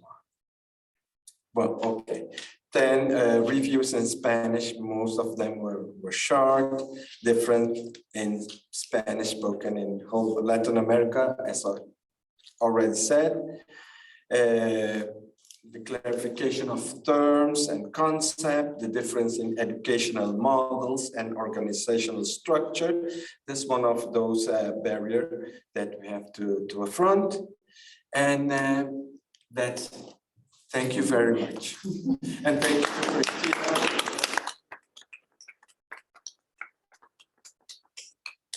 And if anybody has questions, then I'll check the chat. I have a question, and maybe bring Lynn in on this one too.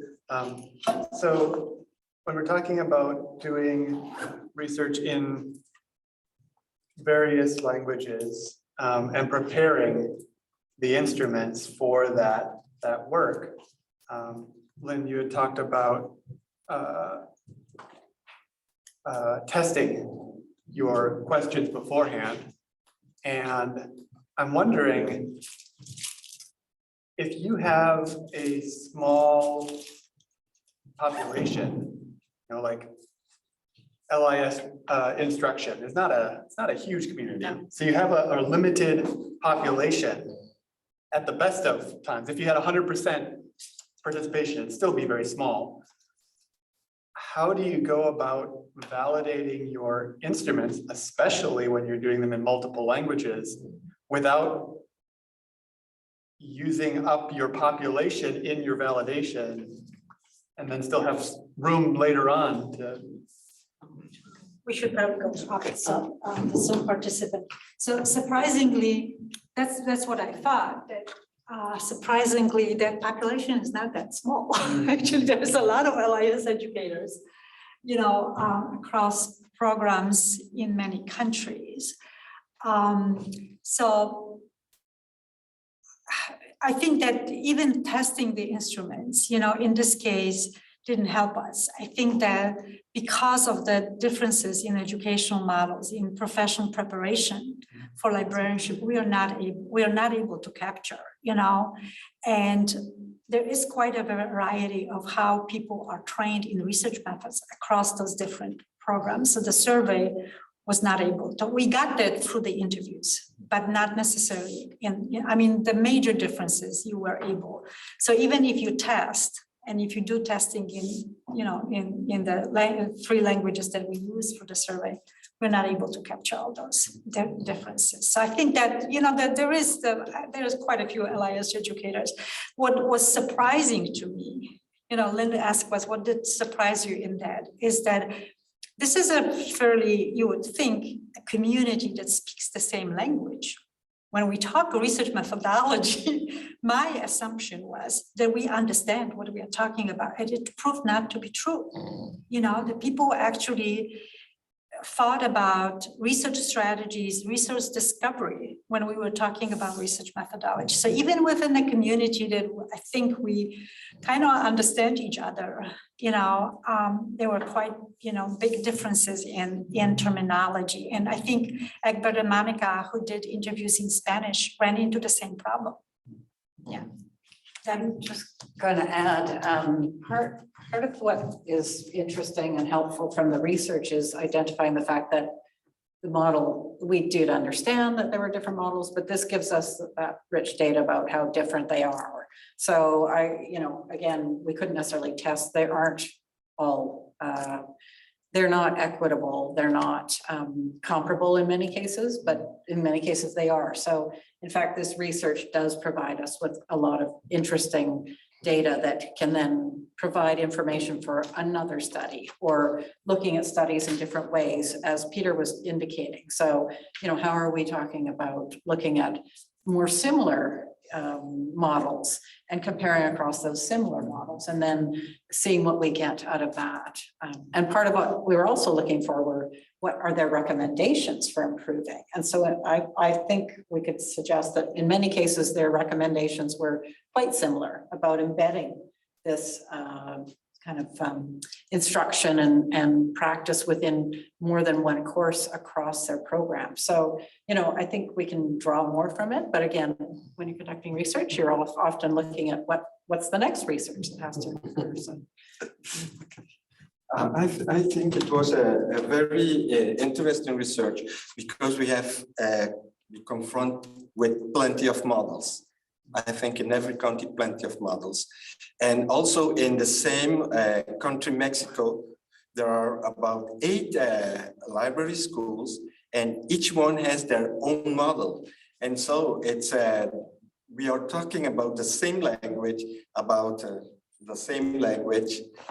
but when we come together about LIS education, it can be very diverse, very diverse. And so not only in the same Mexico City, Mexico as country, also in Peru and also in Uruguay. And so that's what we have at the moment. And it can lead to other kind of explanation.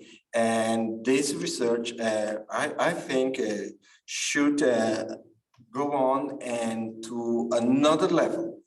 Krystyna?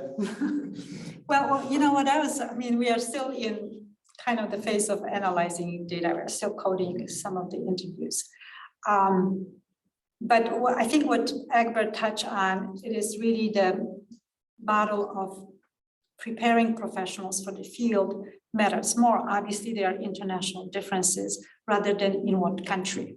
I think that's more important because when you think about, you know, like in many European countries, the same thing in Latin America, you have an undergraduate four-year degree preparing people for the field, but often, you know, then people go for a master's degree, which means that they have a research methods education in the undergraduate.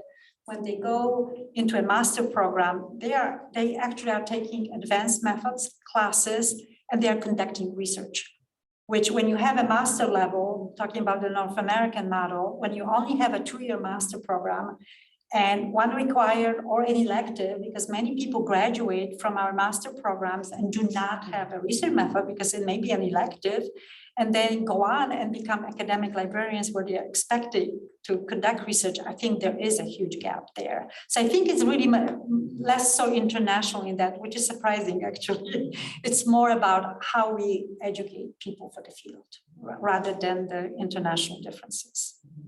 Steve, you had a question. This is very fascinating, so I have lots of questions, so I'll try to articulate well. One question I have is about, you know, the difference you're finding. Is it a difference in practice of how it's taught, or are you finding that there's different epistemological approaches to what constitutes knowledge and research in the field that varies from institution to institution and place to place? And then if that's the case, how do we manage that in the international type literature where we're encouraging research from across the globe without normalizing methods in a way that erase the epistemologies that others value? That's a very good question. I'm not sure whether we are at the point of answering it, but there are some, I mean, surprisingly, there are not maybe that many differences in how people are trained in research methodologies, mostly social science approach. The differences, I think, are more in the goals and how it is being done. So a lot of programs are prescriptive, where it is required that you take a research method class in the undergraduate level. And then if you go on a master, and you know, often the master programs have a thesis requirement. So you're taking more advanced classes, you may be working with a tutor, kind of doing an individual work. So there is a stronger preparation, I think, in those programs, but less, I would say, in the goals, less so thinking about library practitioners as researchers. You are expected to have a solid preparation, but not necessarily that you become a researcher. You know, as in the North American model, we have less preparation and more ambition. Let's put it this way. You know, but this is kind of my impression, frankly. I would have to go more to the data to support it, but that's what I think it's more humility and stronger education internationally, you know. I don't know, Peter, whether you see that too, you know, that I was actually surprised how strong required social science research methods education is taking place in many countries, you know.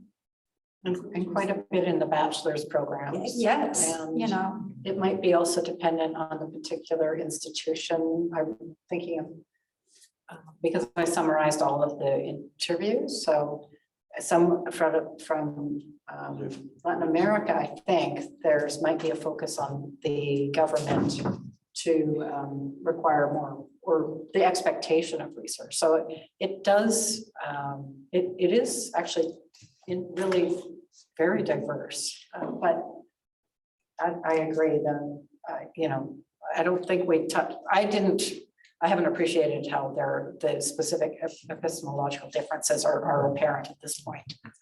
Did you not encounter any sort of echoes of African science and decolonization of science in your African respondents? I don't think we have enough data to you know, we had a couple interviews with LIS educators. But I don't think we have enough data to actually talk about it. There is what is echoed, but that's across countries, it's the whole survey.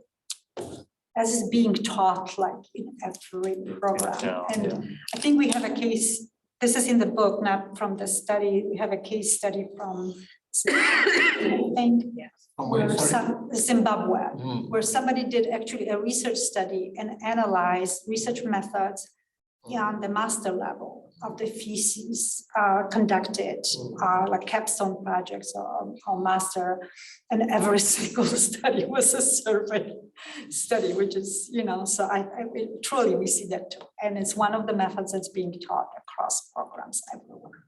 You know, there's not, I think, fewer qualitative approaches that are being taught. Yeah. So we in South Africa, there's been a very strong move to decolonize education, decolonize universities, decolonize research. And I suppose what we're seeing in the results of a survey like this is that it's the absolute dominance of the Anglo-Saxon and particularly the American model. So one doesn't really expect to find that much difference, because if you go back and you look, the library education, all those countries have been very heavily, most of the countries have been very heavily influenced by the American model. Go to Latin America, you go to China, all over to Europe, the American style of education. If you go to Europe now, they're adopting the bachelor's, master's, and PhD model, which is a big departure for many European countries. So there's a very, very strong influence. It would be really interesting from a comparative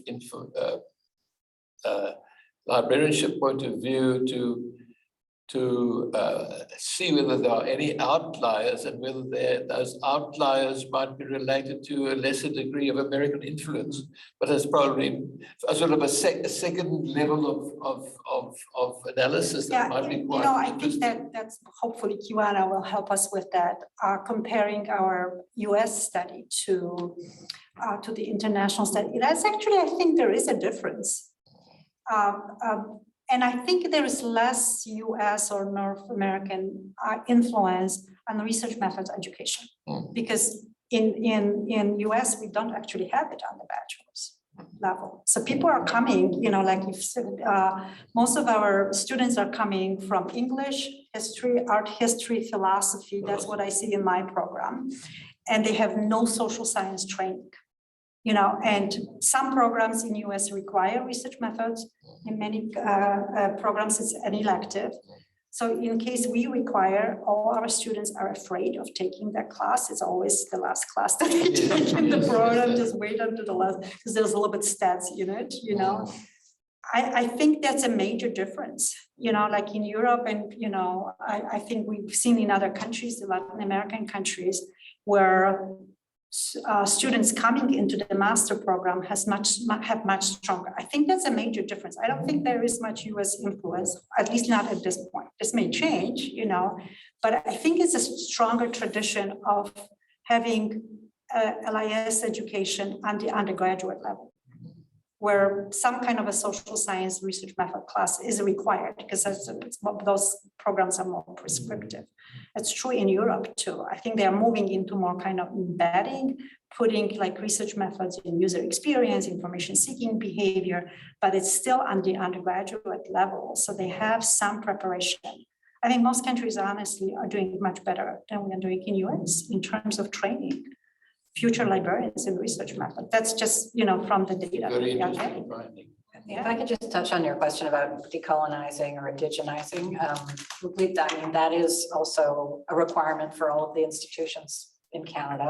So we have that mandate in our province, British Columbia, but we're figuring out what that means. So I think it's a point of time. So it might be interesting to know if what has happened. So there are individuals who are leading various new strategies, or at least attempting other methodologies that more would be appropriate to Indigenous cultures and peoples. But it's pretty initial, very small at this point. So I think that would be an interesting study in the future. Absolutely. Everybody wants to do it or has to do it, but they don't actually know what they've got to do. And how, yeah. There was a question.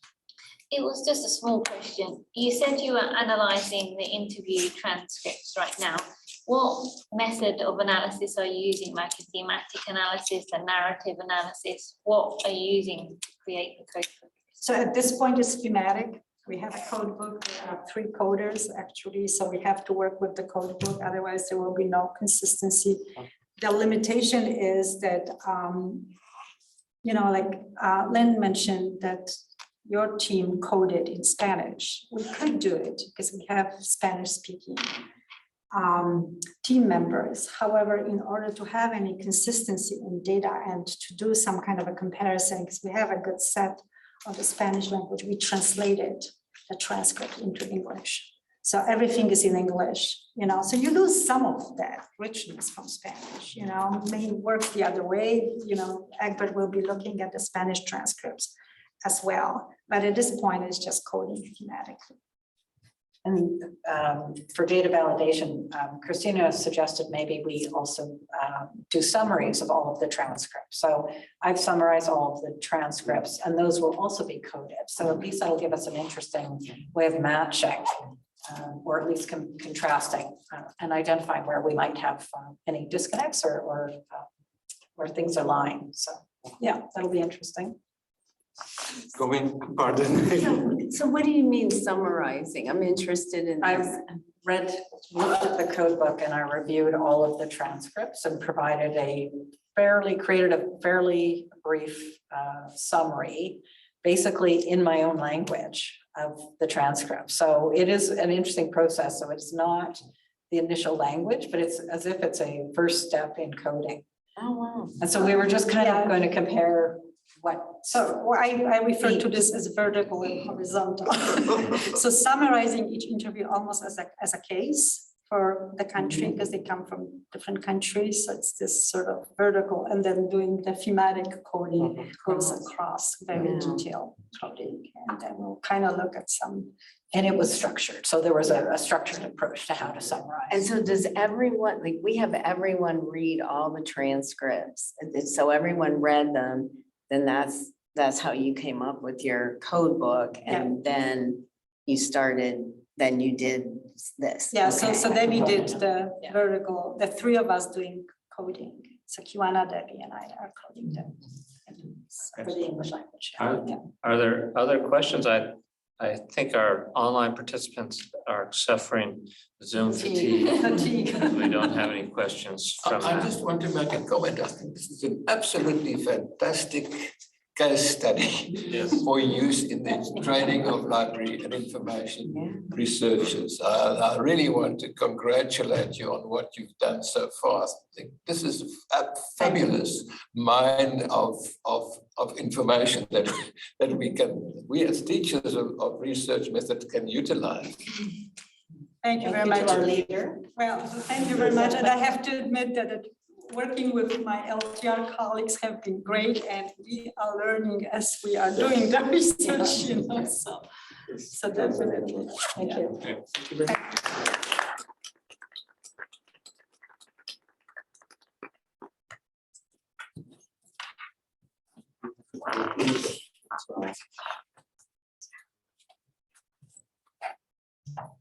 Thank you, everybody. This concludes the first day of the workshop. Tomorrow, we will gather again. For those who are in person, please be here by 9:30. We'll have coffee, tea, and some nice light breakfast food. Again, we will begin tomorrow at 10 a.m.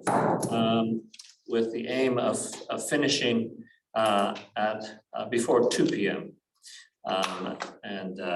So we'll hope to see everybody tomorrow. For our virtual participants, remember there is a separate webinar link that you will use tomorrow. I don't know why I'm looking at the screen, but I can see you here. See you tomorrow, and thank you for a great day and great discussion.